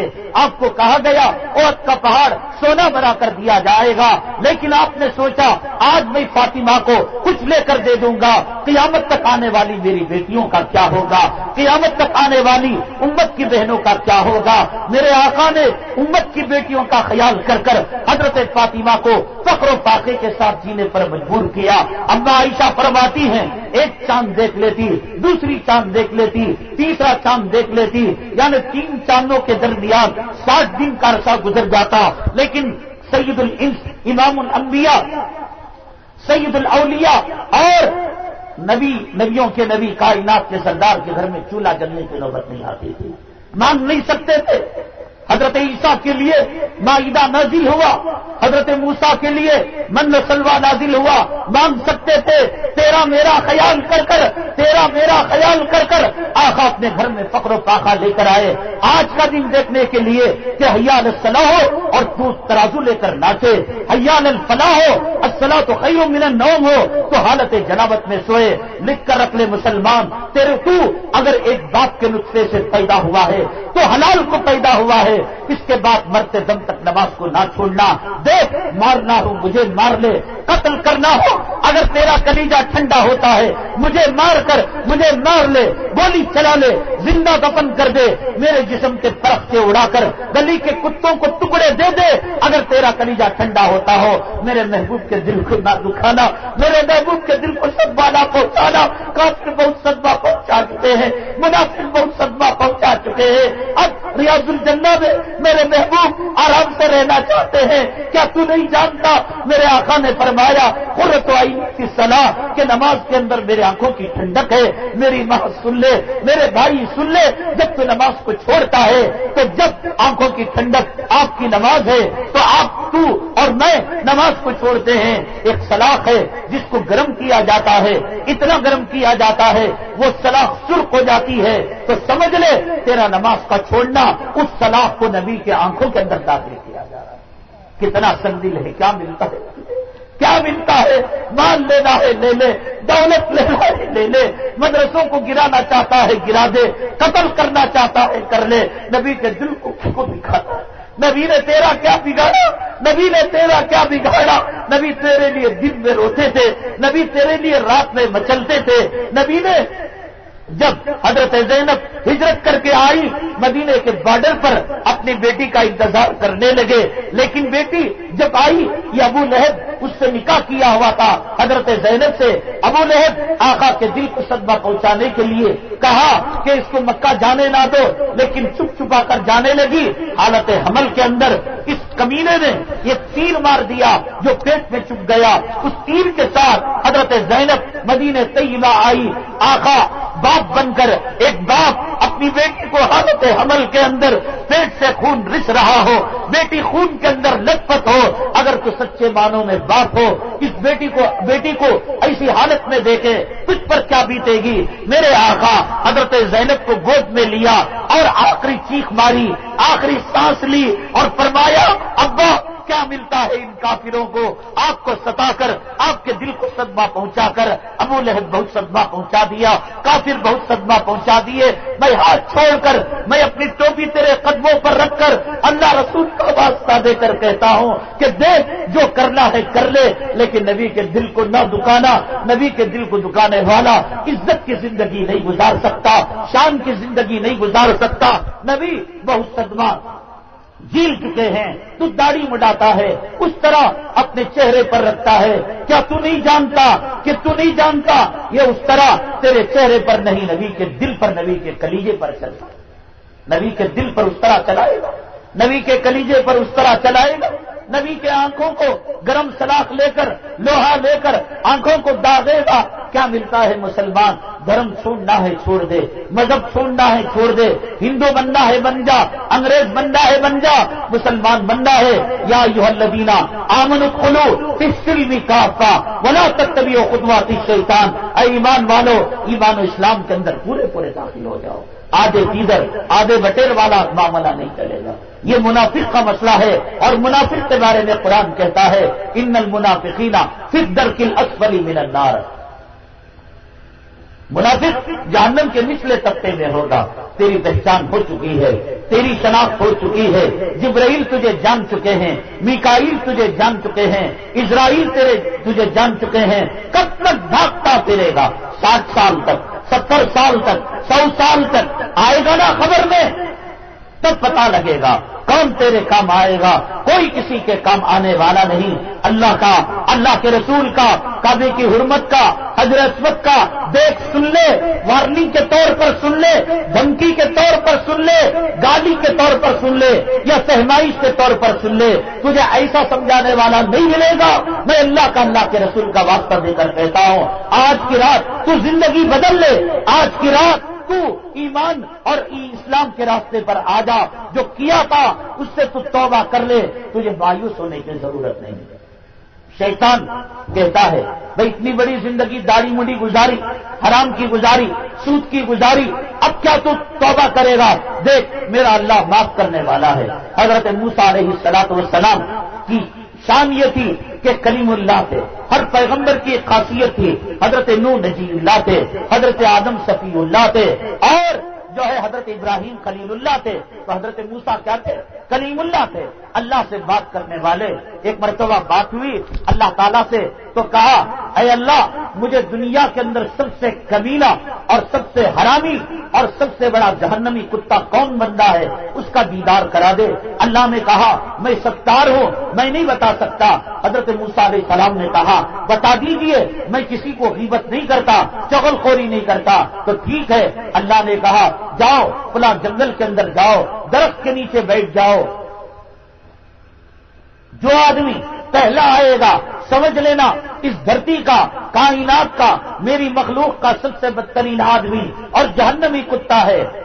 موسیٰ علیہ السلام بیٹھ گئے اور جب دیکھا ایک آدمی گیا، اوہ یہ آدمی، یہ تو زانی ہے، یہ تو شرابی ہے، یہ تو حرامی ہے. آپ نے سوچ لیا کوئی تعجب کی بات نہیں. پھر گئے، اللہ تعالیٰ سے بات کرنے کا شرط تھا. اللہ سے بات کی، کہا کہ اے اللہ اس دھرتی پر، اس کائنات میں سب سے بہترین کون آدمی ہے بتا دیجیے. موسیٰ علیہ السلام کو اللہ نے کہا اسی درخت کے نیچے بیٹھ جائیے. سورج غروب ہونے کے بعد جو پہلا آدمی آئے گا اس دھرتی کا سب سے بہترین آدمی پیغمبر کے بعد ہے. موسیٰ علیہ السلام بیٹھ گئے اور انتظار میں لگ گئے کون آئے گا. دیکھا تو آنکھیں پھٹی کی پھٹی رہ گئی. حیرت اور تعجب کی انتہا نہ رہی.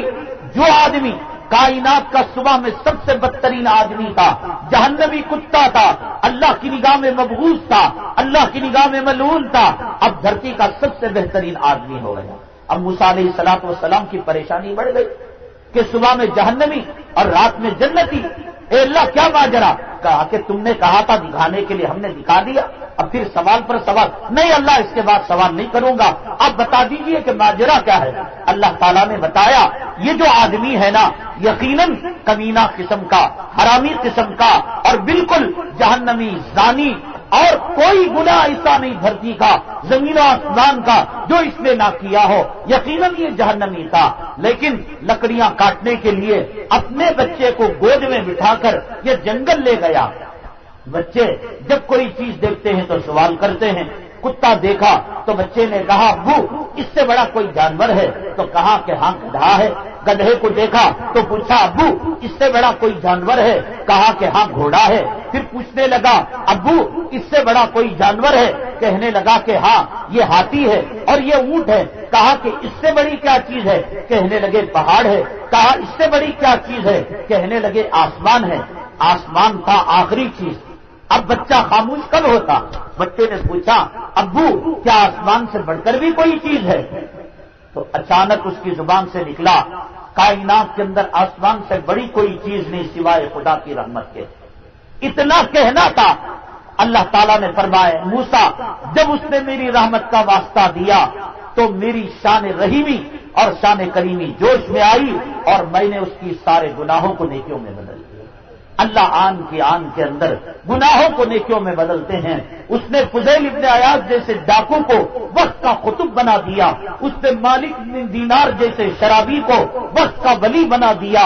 آپ شرابی تو نہیں, آپ اور ہم ڈاکو تو نہیں.